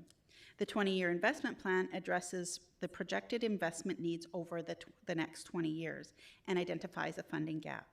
Now, it is prepared for attention directing purposes to allow council to review and make decisions. So we take the asset management plan and other project plans and information to estimate the total investment needed over the next 20 years, and then we look at the funding we have available in that time. We layer those together to determine if we have enough funding or if we need to make some changes. So the numbers being presented today are very large numbers, but don't let that scare you because we do have some plans to mitigate that funding gap. This is really just a snapshot in time, as things are always evolving and changing, and it's meant to be attention directing. And so are there changes needed that we need to make now so we can mitigate any future issues? So in this presentation, we will give you a brief overview of what asset management is, and then briefly go over our long-term planning processes. And then we will go into an overview of the 20-year investment plan update, as well as the asset management plan update. And to wrap things up, we will present the recommendations that resulted from this update. So first, we'll talk about asset management. So the community charter states that the purpose of a municipality includes providing for the stewardship of public assets and of its community.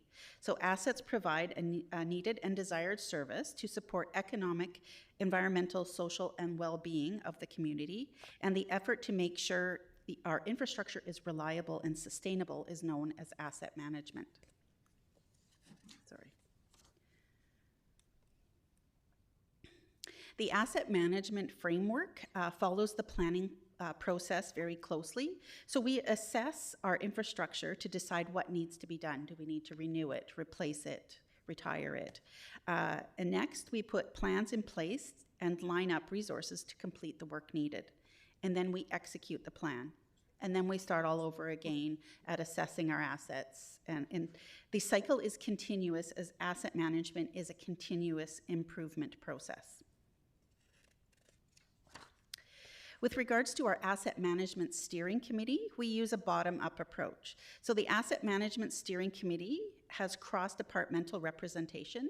So engineering and public works, parks, rec and culture, community development, finance, and IT all participate on the Asset Management Steering Committee.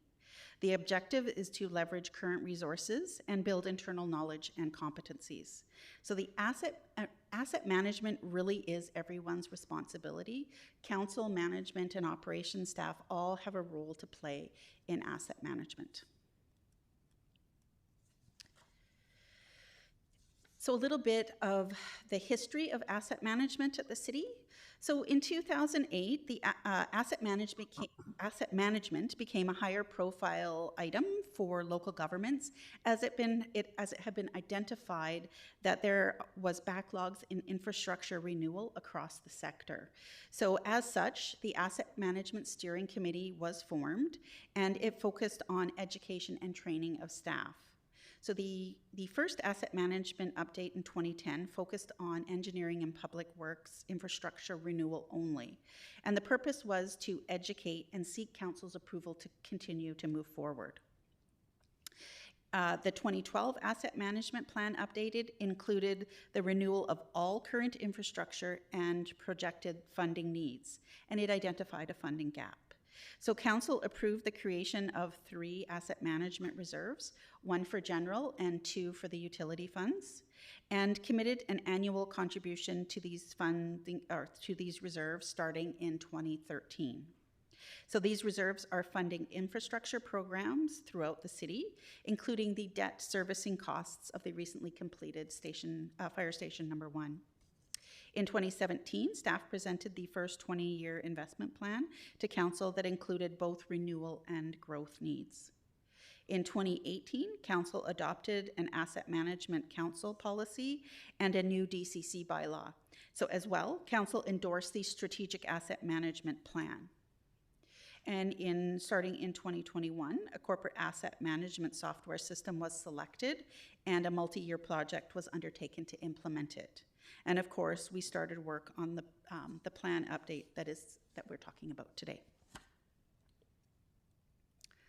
So next, we'll just briefly talk about the long-term planning.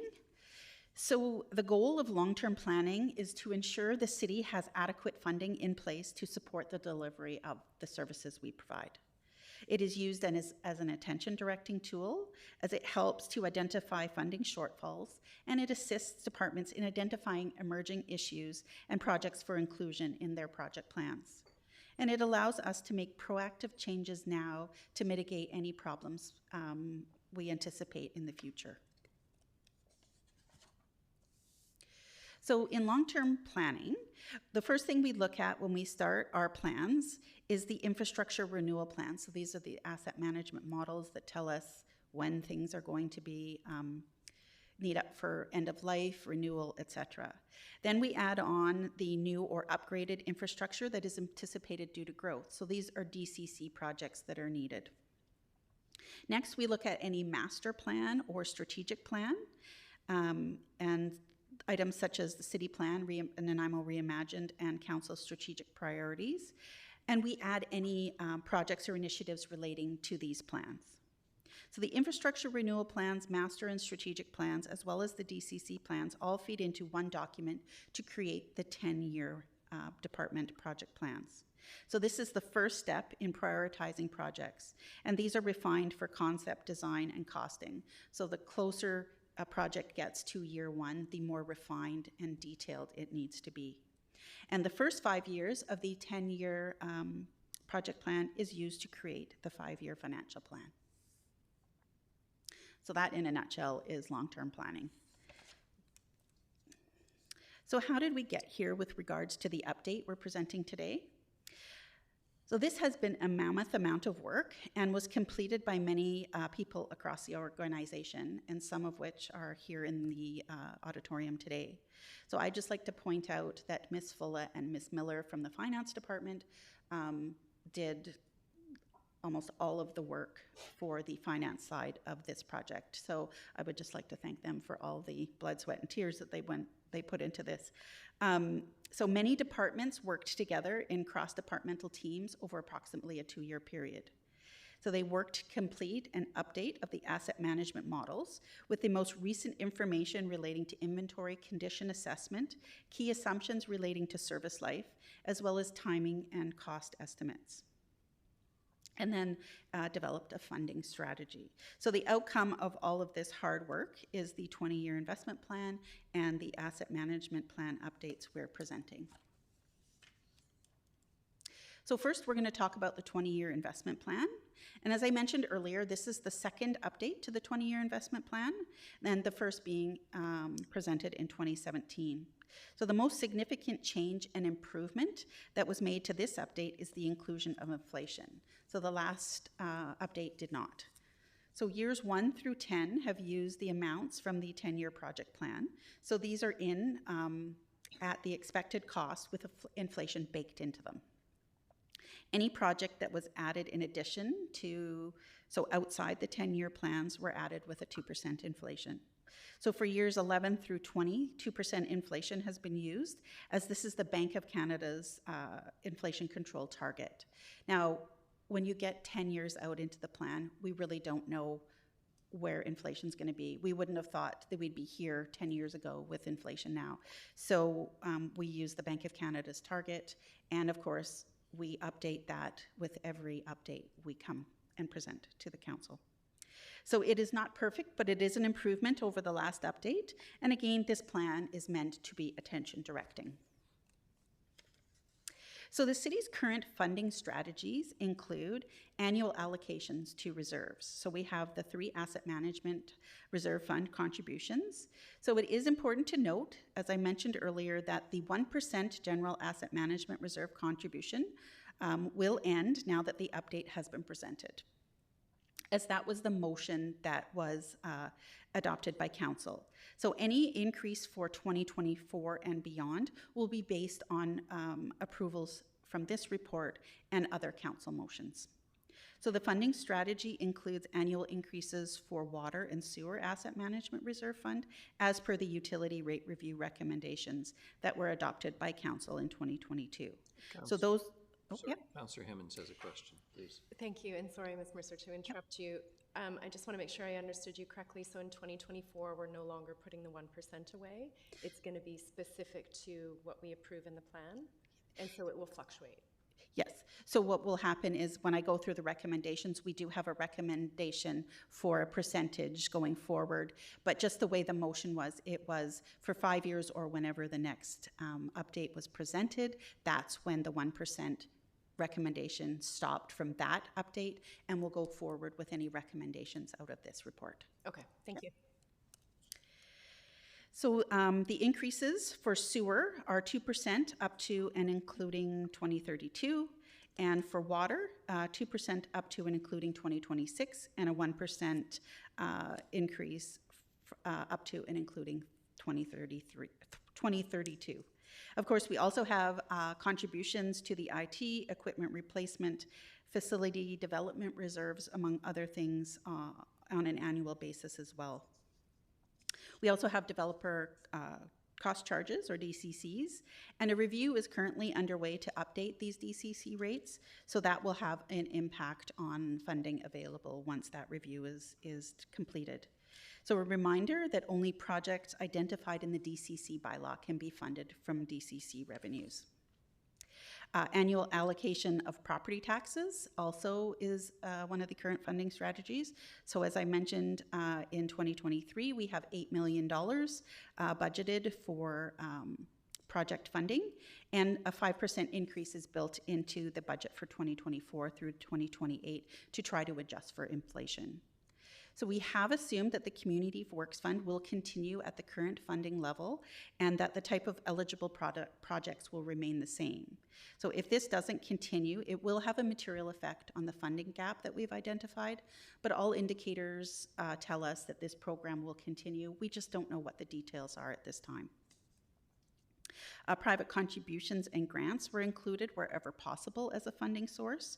However, only confirmed private contributions and grants were included. So the plan assumed no borrowing outside of our current borrowing, but it is obviously an option, especially for major capital projects under development.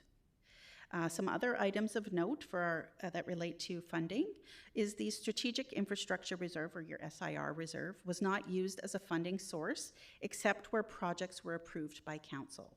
So annual property purchase budgets, the annual pedestrian unallocated budget, as well as the Albert and Fourth Complete Street project, and the Harewood Artificial Turf Field funding out of the SIR was used as a funding source there. And also the Growing Communities Fund was not used as a funding source except for the $3 million used for the Harewood Turf Field.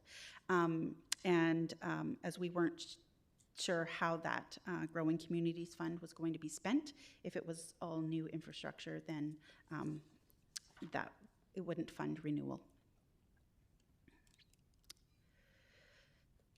So here are the numbers that associate with the 20-year investment plan. So when we put all of the project plans and information together, we get the projected investment needed over the next 20 years.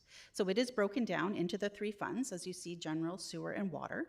And it is broken down further between projects relating to renewal, so those are non-DCC projects, and growth, which are DCC projects in each fund. So you'll see that for each of the 3 funds.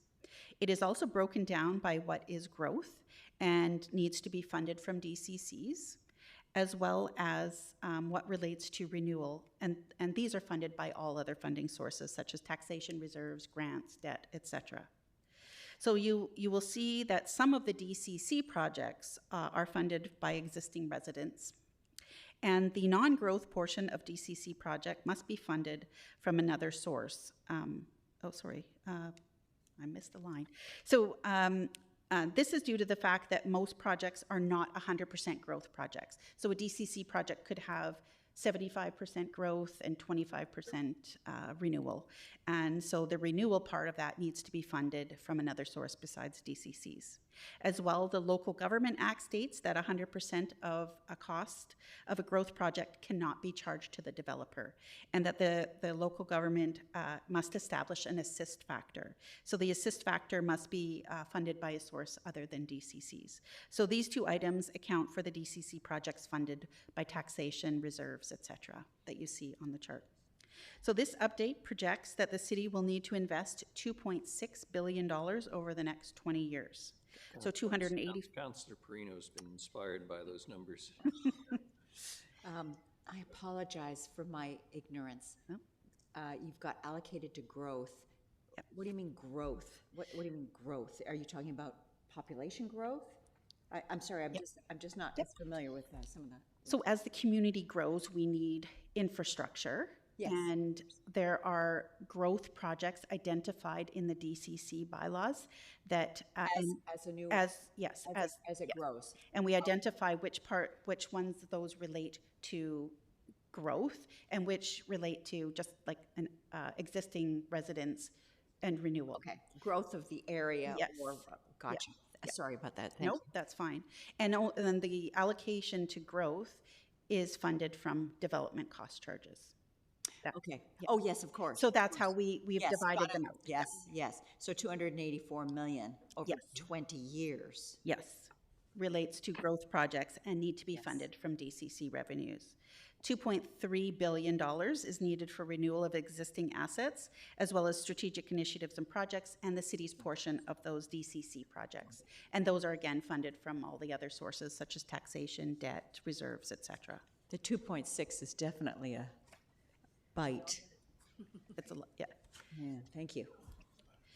Councillor Gesselbrock as well. Just on the DCCs, like say for example with the water main replacement, something that was already there, but we need to improve it because it's wearing out quicker because of more people. We're able to allocate a certain percentage of growth,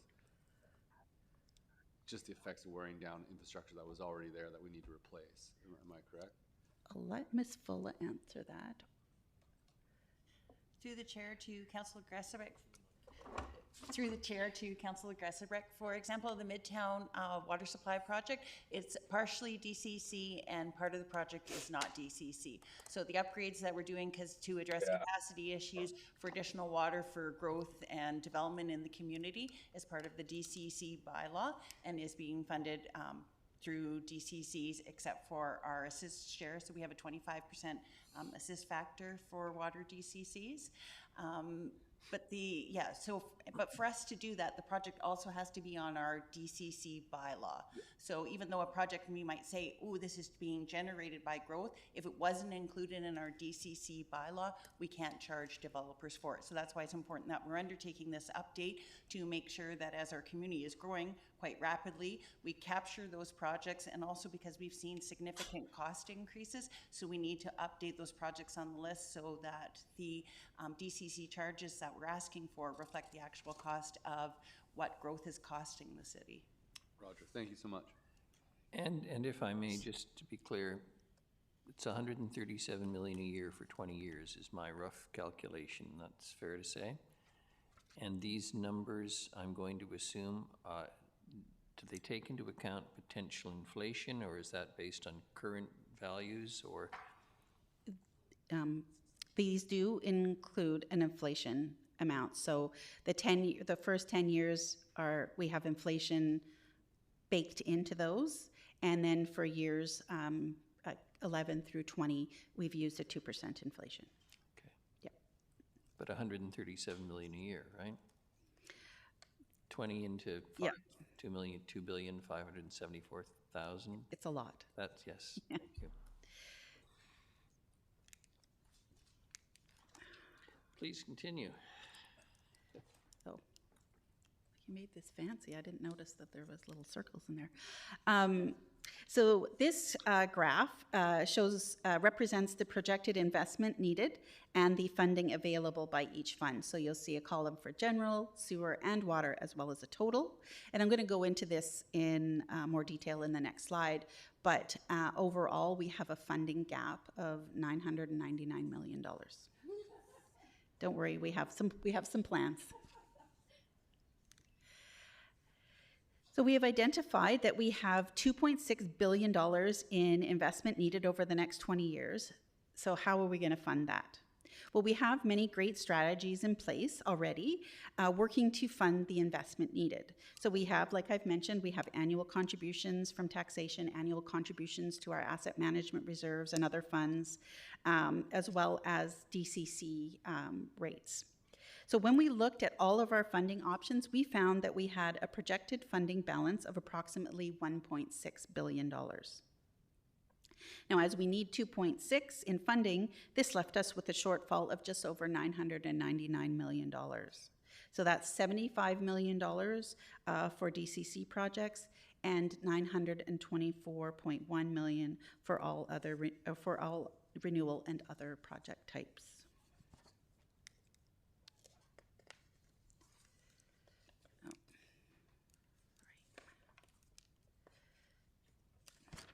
So this slide illustrates the projected investment needed for the next 20 years, and that's the colored bars you see, and the current average funding available. So the black dotted line represents our current average funding level. And so, and of course, you know, projects fluctuate from year to year, and as funding and staffing and available contractors fluctuates year to year. So we don't have a static amount set aside each year for projects. And some of the spikes you will see are, so a number of the general spikes, and that's the blue bars, relate to major capital projects under development. And so keep in mind that these are based on estimated costs and timing, and these could change because we're just at kind of the beginning stages of those projects. Councillor Emmons has a question. Thank you, Your Worship, and I'm sorry. No. Silly question, but the graph in 2019, is that correlated at all to our tax increase that year being quite low? Like we still put 1% away every year, but is there a relationship between the taxes and this chart? No, because this is, I would say no, because this is going forward, and that's, I think you're talking about increases from the past, or? Yes, I'm recollecting, so we've had over 10 years an average of 3.3, but in 2018 we had 2019, I think we raised our taxes 1.1%. Does that impact what we've invested at all? And you can see this chart goes back. You know what? I need better glasses. I'm reading 2038. Oh. 2018. Yep. It's my fault. That's totally fine. I know the numbers are very small. I can't even read mine on the page. So, yeah. Go ahead. Through the chair to Councillor Hemmons, though, one thing to point out here, though, is the last 20-year investment plan update had a assumption. So when Ms. Mercer's talking about the assumptions we made for funding, the last update we assumed that council would dedicate $7 million a year from property taxes for projects. And as some councillors may remember, we didn't hit that $7 million goal each year. Some years council decided to reduce funding for projects to reduce property taxes. And so that plays into helping increase your gap, because if we don't meet our funding strategy assumptions, that all impacts what the next update's gonna say is our funding gap. So for example, if we don't get the community works money, well, then there's going to be a big addition to our gap. If we don't meet that $8 million base funding for general revenue, so from property taxes for projects, and we've assumed you'll increase that 5% a year for the whole 20 years, if you make decisions to reduce that funding, to adjust property taxes, those sorts of things, that will all play into when we come back with the next update and we go, well, the funding gap's gotten bigger. So the funding gap gets impacted by two things: cost increases, better information on our inventory of assets, but also if we can't meet those funding strategies that we had made assumptions on.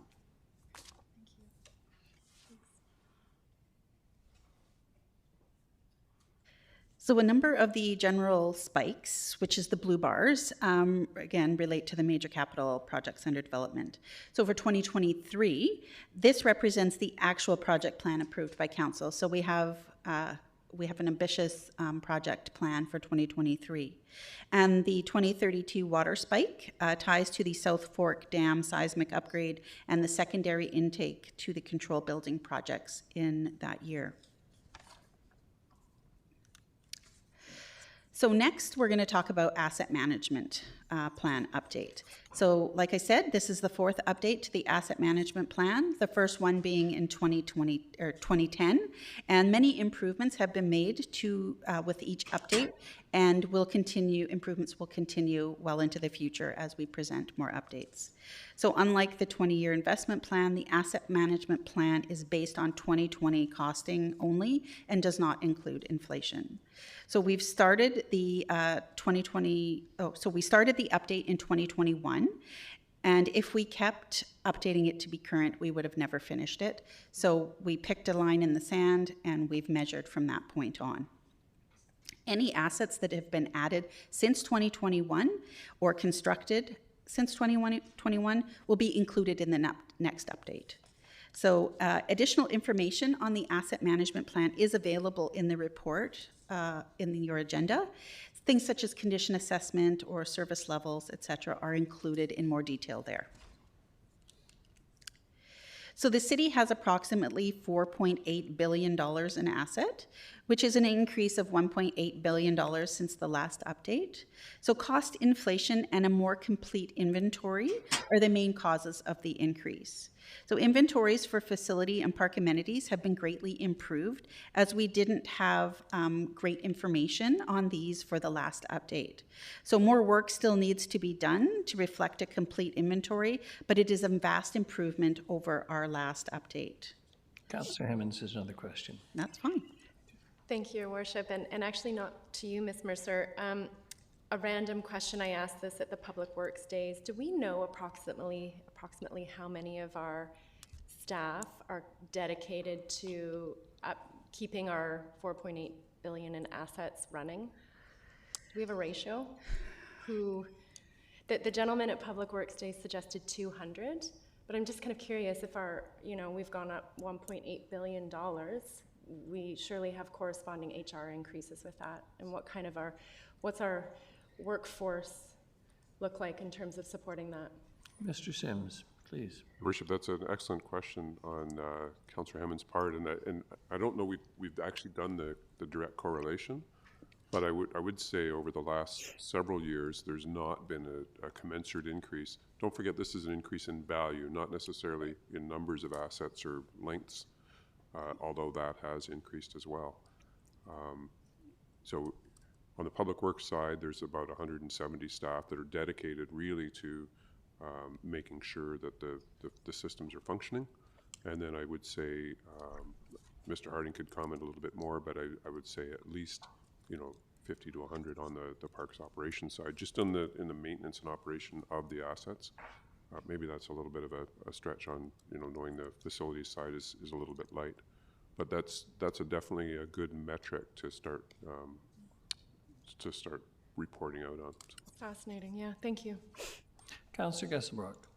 Thanks, Your Worship. Just a question of the two where it says park amenities and facilities, like say a park amenity would be like in a park, like a washroom.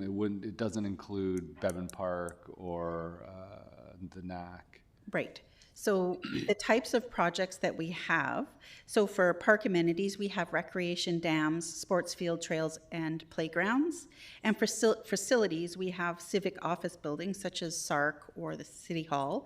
We have fire and police buildings, the Port of Nanaimo Centre, parkades, recreation facilities, so that'll include Beban, Oliver Woods, etc., as well as cultural facilities, and that would be like the Port Theatre and places like that. So that's the difference between kind of amenities and facilities. Great, thank you.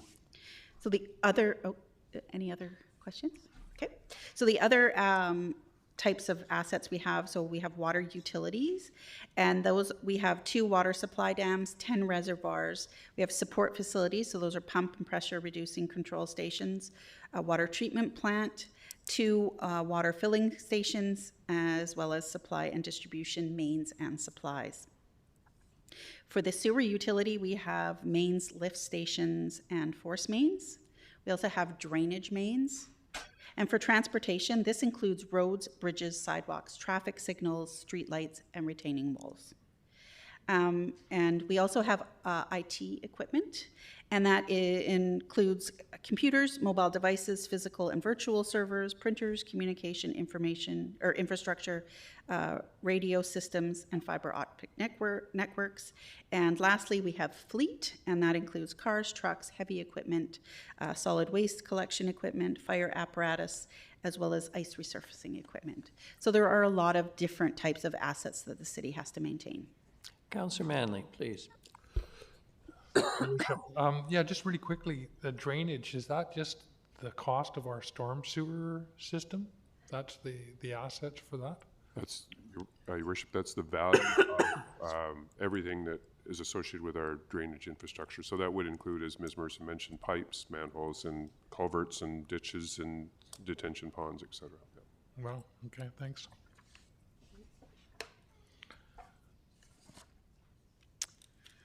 Okay, so the asset management plan update includes long-term infrastructure investment plans for the renewal of our existing infrastructure.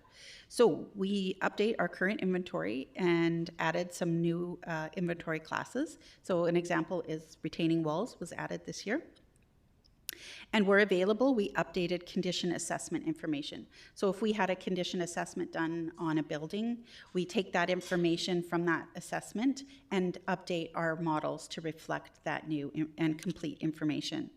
So next we looked at key assumptions. So this is looking at the expected service life, the remaining service life, and replacement assumptions. So for example, if we're going to replace a pipe, would we do like for like, or would we upsize it? Are we going to replace a pipe with the same type of pipe? Are we going to replace an asbestos pipe with PVC? So all of those kind of decisions were talked about and decided upon.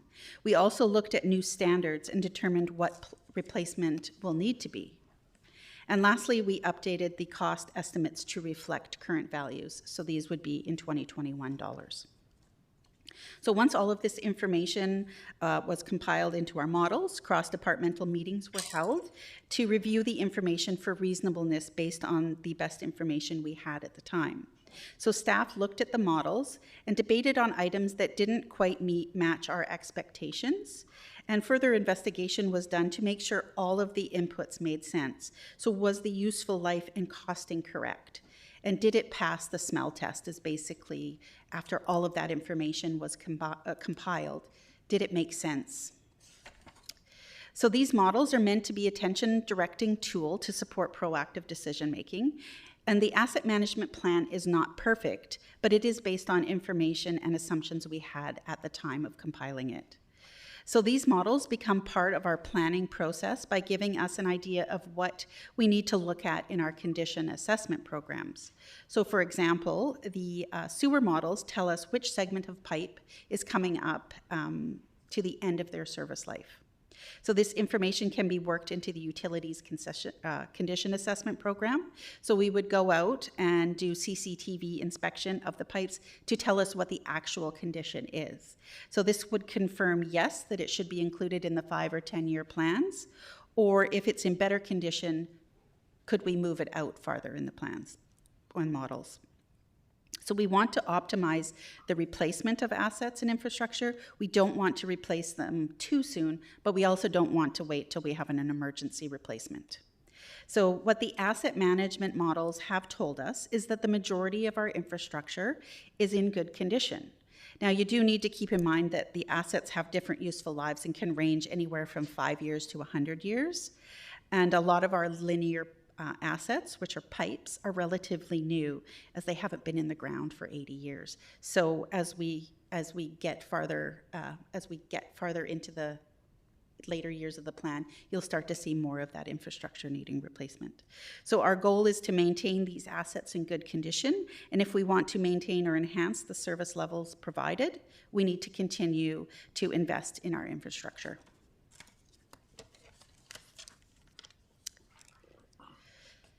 So this graph shows the 20-year asset management plan for the general fund.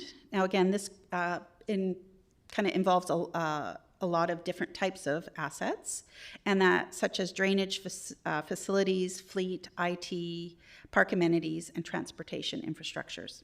So the yellow bars represent the investment anticipated for renewal of existing infrastructure. So keep in mind that the timing and costing does change over time as we get better information. The blue bar represents the investment anticipated for the backlog. Now, backlog is the expected replacement of assets that have passed their anticipated useful life. So the backlog distribution is spread over 10 years for the general fund, except for facilities, as that backlog is included all in 2023. So you'll see a bigger blue portion of the bar for 2023. And the green line shows the average required investment over the next 20 years. And this averages out to $43.7 million per year. Councillor Hemmons has a question. Thank you, Your Worship.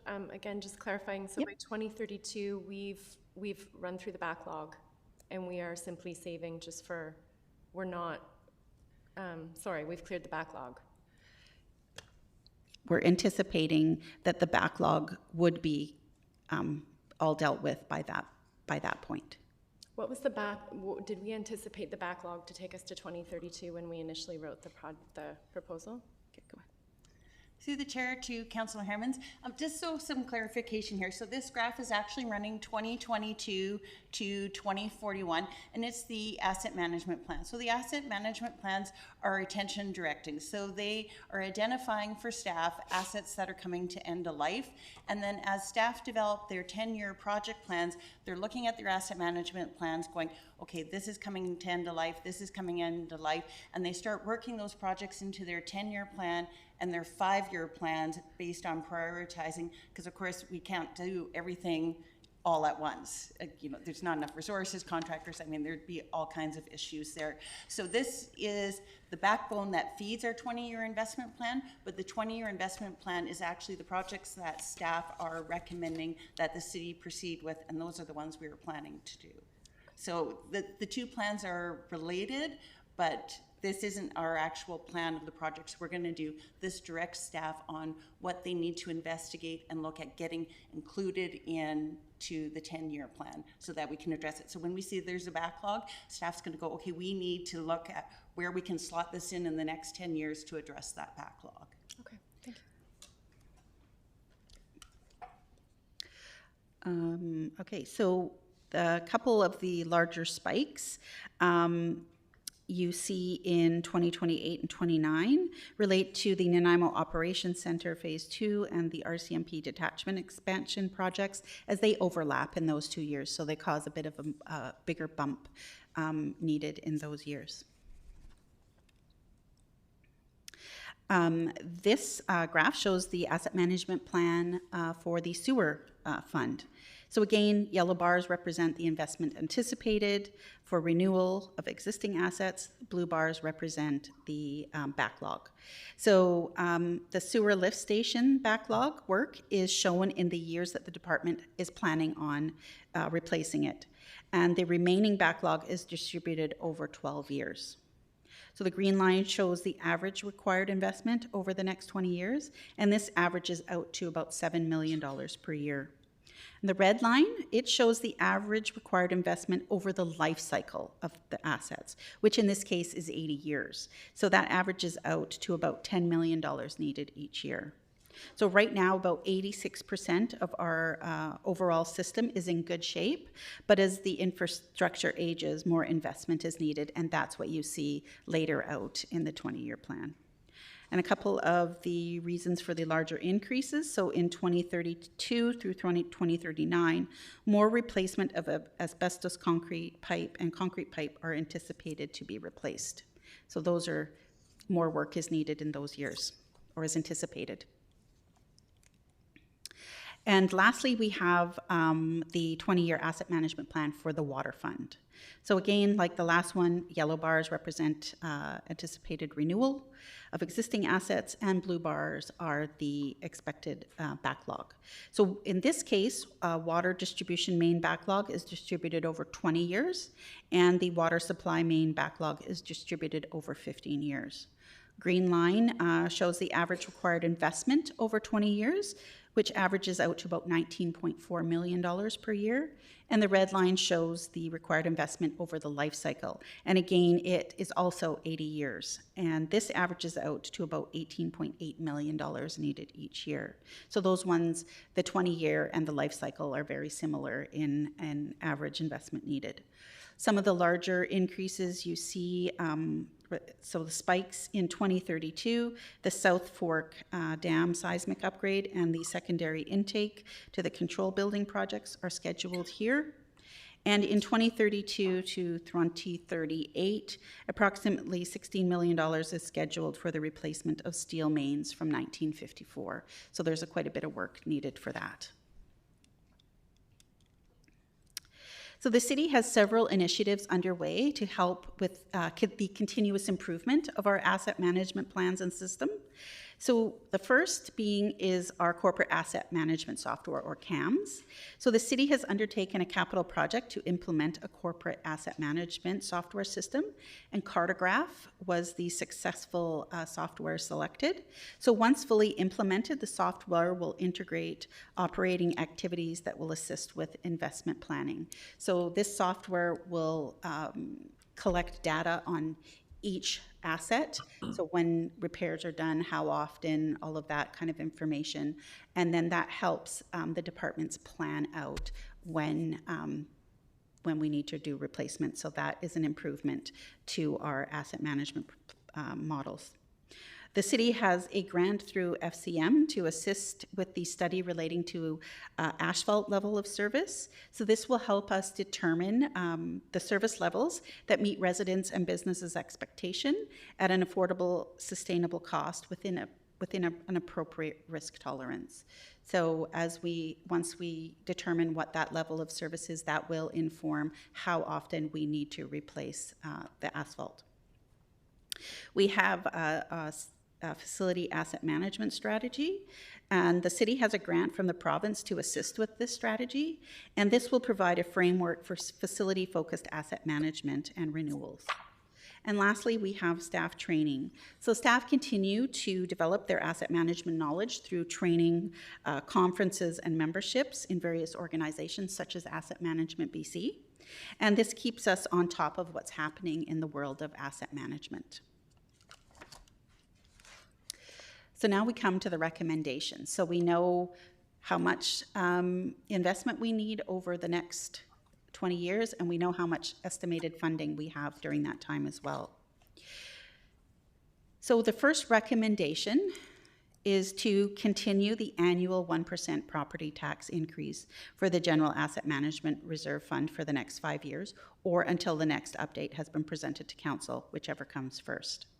So we are showing a $751.6 million shortfall for the general fund, and continuing the 1% increase will help reduce this funding gap.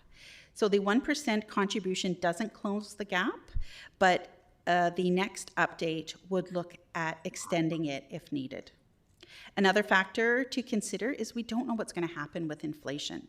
So the Bank of Canada is working hard to get it back to 2%, and depending on how this goes, it could either have an increase or decrease effect on the funding gap. And we also have several major capital projects being considered that, if given council and electoral approval, will have an upwards effect on property tax increases. So by keeping the increase at 1% of property taxes, it helps to balance out the demands on taxpayers. And that's why we've chosen to recommend continuing the 1%. Second recommendation is to continue the 2% annual increase to water user fees for contributions to the Water Asset Management Reserve Fund until the next update has been presented to Council. So there are several major water projects coming forward with timing and costing that still need further refinement. So with the market uncertainty still prevalent, it would be advisable to continue the 2% increase up to and including 2028. So currently the asset management contribution drops to 1% in 2027. So the big projects that are coming forward are the water meter replacement program, the South Forks Dam seismic upgrade, and the secondary intake to the control building. So we're recommending that we continue that 2% right out to 2028.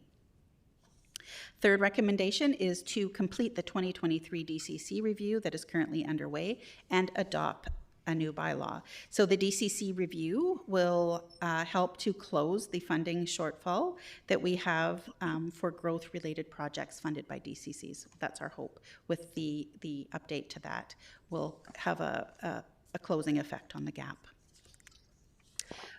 The fourth recommendation is to fund the major capital projects under development from borrowing. Of course, this is subject to both approval of Council and the electorate. So these projects include, as I've mentioned, the Nanaimo Aquatic Centre, Public Works Yard, RCMP, detachment expansion, waterfront walkway, a South End Community Centre, and a fifth fire station. And borrowing is an excellent option to fund large projects such as these, and as it provides intergenerational equity, so not all of the cost burden is borne on today's residents. We spread that out into the future. The fifth recommendation is to decommit underutilized or inefficient infrastructure, and this frees up funding for other infrastructure that's needed. And lastly, the recommendation is to implement improvements to the city's asset management system. So we want to continue to develop levels of service. So a level of service is an indicator that reflects the social, environmental, and economic goals of the community. And like I said, staff are currently working on a level of service study for asphalt, and we will look at other areas to study if needed for that continuous improvement. And staff will continue with the implementation of the Cartograph until all applicable assets have been integrated into the software, and then we can further refine our plans going into the future. Councillor Thorpe and then Councillor Manley. Thank you, Your Worship. Through you, if I may, I'm just curious, Ms. Mercer, the second bullet there, could you give me an example of decommissioning or removing infrastructure no longer serving its purpose? Seems to me that's something we would do as a matter of course, but I'm just curious what that might refer to. Yeah. Your Worship, that's a great question. I think there are small bits of infrastructure that come to the end of their useful life, some that we no longer use, or they're replaced. As we replace them, we may leave them in the ground. Or we may completely remove. I think of a couple of old pump stations over the last number of years that have no longer functioning as a pump station because we built a new reservoir, so those things are removed. That would be an example. Okay, thank you. I take it, Mr. Sims, it's not a substantial amount of infrastructure, no. Councillor Manley. Well, thank you, Your Worship. Councillor Thorpe asked my question for me, and as Mr. Sims was responding, I was thinking about the old reservoir that is decommissioned, and eventually something is going to happen with that piece of property. But I imagine that the dam and you know, parts of that will be decommissioned and returned to some other function. But thank you. Just to be perfectly clear for the audience, you're not suggesting decommissioning the Colliery Dam. No, I'm making a joke. I'm making a joke. The old reservoir that we're no longer using, the cement pool that, yeah.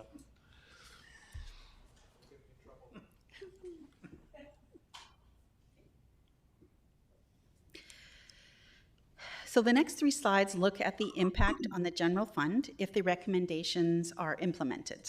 So this is for the general fund only. So the blue bars show that the projected yearly investment, and the black dotted line represents the current average available funding. The red dotted line represents the average available funding if the recommendations are implemented. So you can see that there is a substantial increase in what we currently have and what we would have if we continue the 1% annual increase to property taxes up to and including 2028, as well as funding those major capital projects under development from borrowing. So these changes are anticipated to reduce the funding gap from $751.6 million to $191.3 million. And this includes $84.9 million for DCC contributions. So yes, we still have a cap, but we will review again with the next update. And inflation is a big unknown, and it is not under control yet, so that's a big factor in determining how we can close that gap. So we will see how all of this changes with the next update that's anticipated in 5 years. This graph shows the projected cumulative investment and the cumulative funding for the general fund. So again, black dotted line shows our current cumulative available funding, and the red dotted line shows the cumulative available funding if those recommendations were implemented. So we're not quite, as you can see, by year 20, we haven't quite closed that gap, but we're getting very close. So to recap, for the general fund, we have an estimated investment needed of $1.7 billion with the continuation of the 1% tax increase to 2028 and funding the large capital projects from debt. We would have an estimated $1.5 billion in projected funding available. And this would leave us with a shortfall of $191.3 million.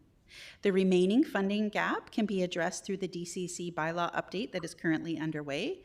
So recommended changes from this review could help reduce that DCC gap of $84.9 million that you see there.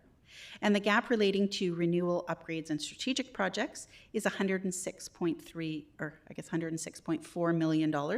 And this could be further reduced by continuing the 1% property tax increase past 2028. And this option will be looked at when we bring the next review to the committee. And that is the end of the presentation, and we'd be happy to answer any questions that you have. Thank you very, very much, Ms. Mercer, Ms. Fuller, Mr. Sims, everybody. Any questions? If Councillor Hemmons? I'll make the recommended motions, Your Worship. Seconded, Councillor Thorpe. Any need for discussion in light of what we've heard this morning? If not, Councillor Manley, sorry. Thank you, Your Worship. I would just like to thank staff for the presentation and for the information, and just highlighting the importance of the reserve funds. And I know that it's a kick for those of us who want to see taxes reduced, but really it just kicks the cost down the road. If we're not putting money away to deal with infrastructure and asset management, then we're leaving it for future generations. And this is a community that was developed, you know, based on the geography of this community. It's very spread out. It's expensive to maintain our assets because of the way that the community is spread out. And so I just, you know, taxpayers should need to understand that it is expensive based on the way this city has been designed and developed. And the geography here is beautiful, makes for a beautiful city, but it makes for an expensive city to maintain in terms of asset management.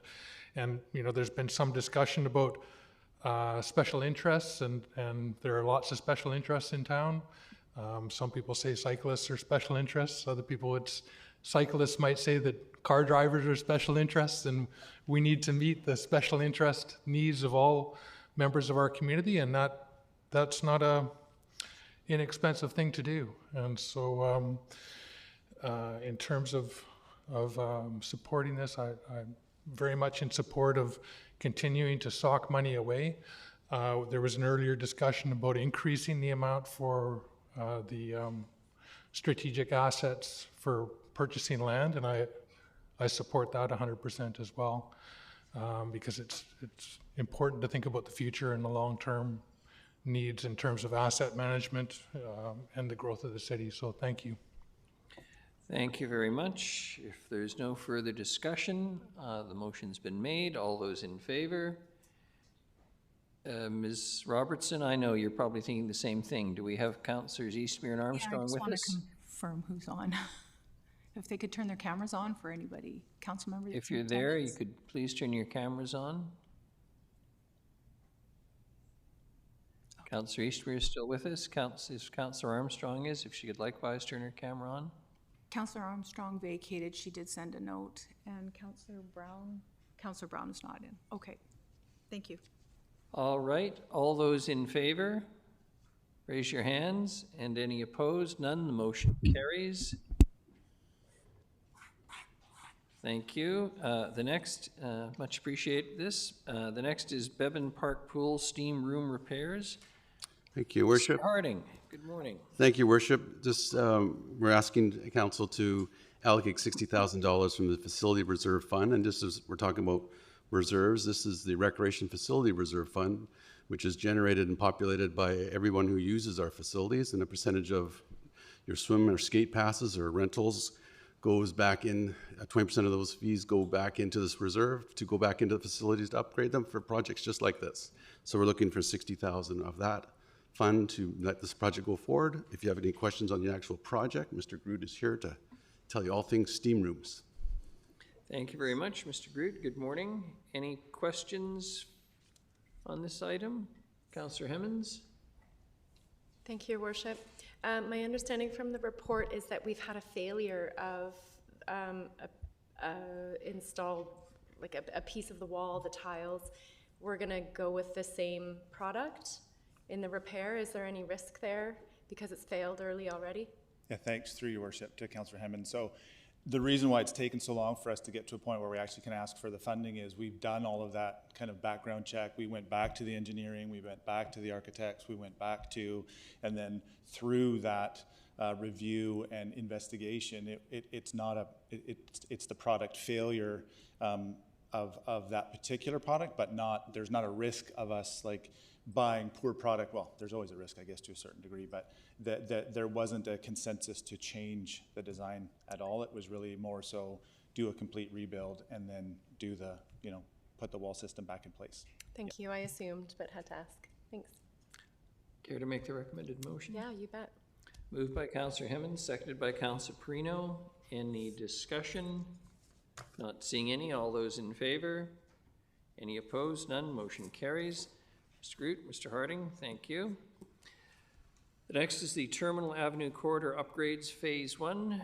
Mr. Sims, please. Thank you, Worship. Just Council's well aware of this project. This will be a fairly major enhancement to, starting the integration of the Terminal Nickel Reimagined that the community envisioned probably 8 or 9 years ago.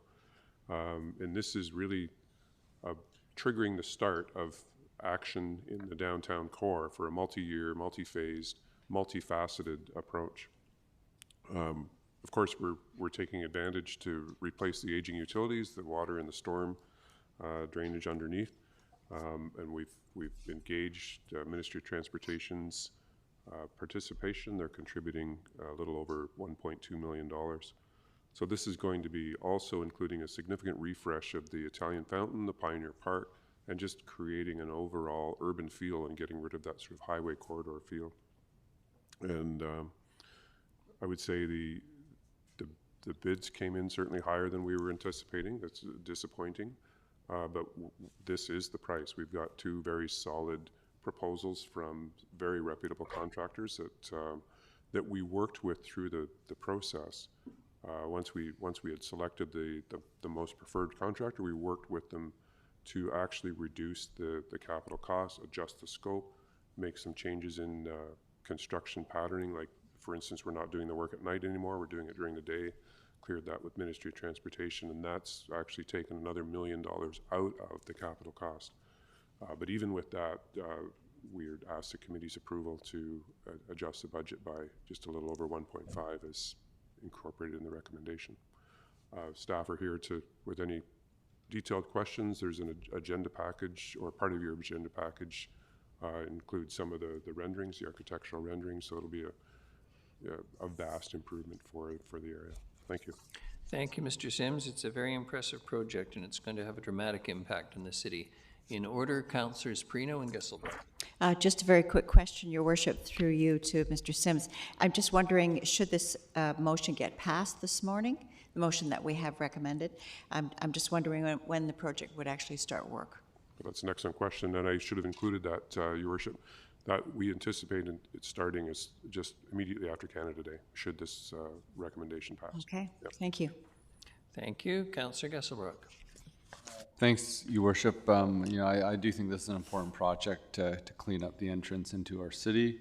My question is just around the adjustments to the project scope that will decrease the cost a little bit. I wasn't clear on the sidewalk crossings that are being removed. Are those the ones that are that run parallel to terminal, that like cross like the entrance into the TD Bank and they're being just lowered down, or can you speak to that?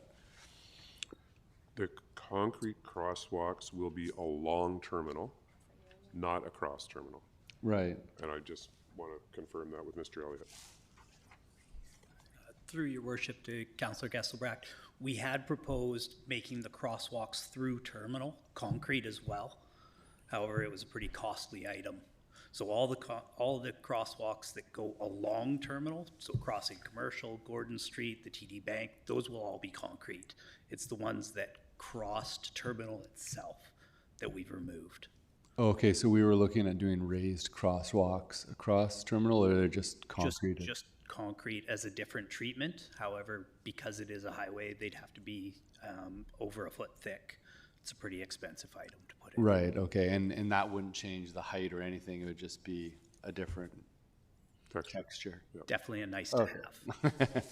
Great, okay, that's great to know that removed. And then the trees along the median, or in the thing, those are still staying, but there's two that require some fancy cell that just that could be removed for cost-wise. Yes. As we get towards the north part of the project, the median becomes a little bit narrower, so we needed structural soil cells to support those 3 trees, and they're also a pretty pricey item. So. Yeah, I'm curious just on the order, like what would a structural tree cell cost? $60,000 a piece. Okay, yeah, it's good to know. I mean, I thought that it's pretty pricey. Then just the treatment too, then along the garden. So it was requested that the fences be removed that were around I forget the name of the park that we're calling it, the one that's just below the Firehouse Grill or the old fire station. It's Pioneer Square Park. Pioneer Square. The proposed, reduction in scope was removing the fencing around that, but maintaining the same type of plantings. Yes, we had proposed a small landscape rail along those just to stop people from walking in there and just give a visual barrier for it, but it was also an expensive item. Mm-hmm. Like order of magnitude? On the total project was $200,000. For all the fencing, okay. Mm-hmm. And I can't remember what's along there currently. Is there a sidewalk that runs along the highway side of that park? Okay, so that's going to be removed, and it'll be much narrow. I think just like a good treatment there is to get folks off of that sidewalk portion and sort of on the inner side. Onto Victoria, yes. Onto Victoria, okay. Great, awesome. Thank you. Councillor Himmons. Thank you, Your Worship. I'm in support of the project. I'm curious, the 1.5 overage, can I have that in relation to the entire project budget? Is it a 10% increase, 15? Your Worship, the entire project budget is about 6.2 construction value. So the entire, and once we have contingency and professional fees, we're around 7.3. So that's an order of magnitude. Thank you. And did Moti's price tag go up at all, or was it just ours? The asphalt price was, Mr. Elliott can speak a little bit more clearly to it, but their original contribution was $1 million, and in February we sort of pulled a little bit more out of them to another 200,000. Okay, 1.2. That is Okay, correct. thank you. And a final comment about the, or a question about the fences. So obviously there's fences in this corridor, and the intention is with these treatments that we can remove those fences. What is the plan? Have we considered at all a plan for if we require fences again? Or are we thinking this is a slam dunk? Sorry, that's a very political question. It is a very political question. Now, we are working with the CSOs as well to give that extra sort of watch the eyes on it and that kind of stuff. We really don't plan to put the fences back up. So the treatments for the landscaped areas, it would be very difficult to gather in there, being that the plants that we've selected are, they're robust. We're also putting in a lot of changing the grades in there so that you couldn't necessarily put down, it's not a flat area, so it's not comfortable to sit into there as well. Okay, thank you. Councillor Gesselbrock? Thank you, Your Worship. I think just those points, like I think the landscaping, what is chosen in terms of plants is going to be critical, because I think if we don't hit the mark on that, I think it could just be still a thoroughfare. Yeah, that I think will be a pretty critical part of the ingredient. Councillor Hemmons? Thank you, Your Worship. I'll make the recommended motion. Seconded Councillor Perino. Any discussion? Not seeing any. All those in favor? Any opposed? None. Motion carries. Thank you very much. Hillary's opposed. Sorry? Councillor Eastmere is opposed. Hillary, pardon me, Councillor Eastmere is opposed. Motion carries. No other business that I'm aware of. I'm going to assume there's nothing on the question period sheet. I would therefore ask for a motion to adjourn. Moved Councillor Manley, seconded Councillor Perino. All those in favor? Thank you very much. Motion carries, none opposed. We'll then proceed to the special council meeting.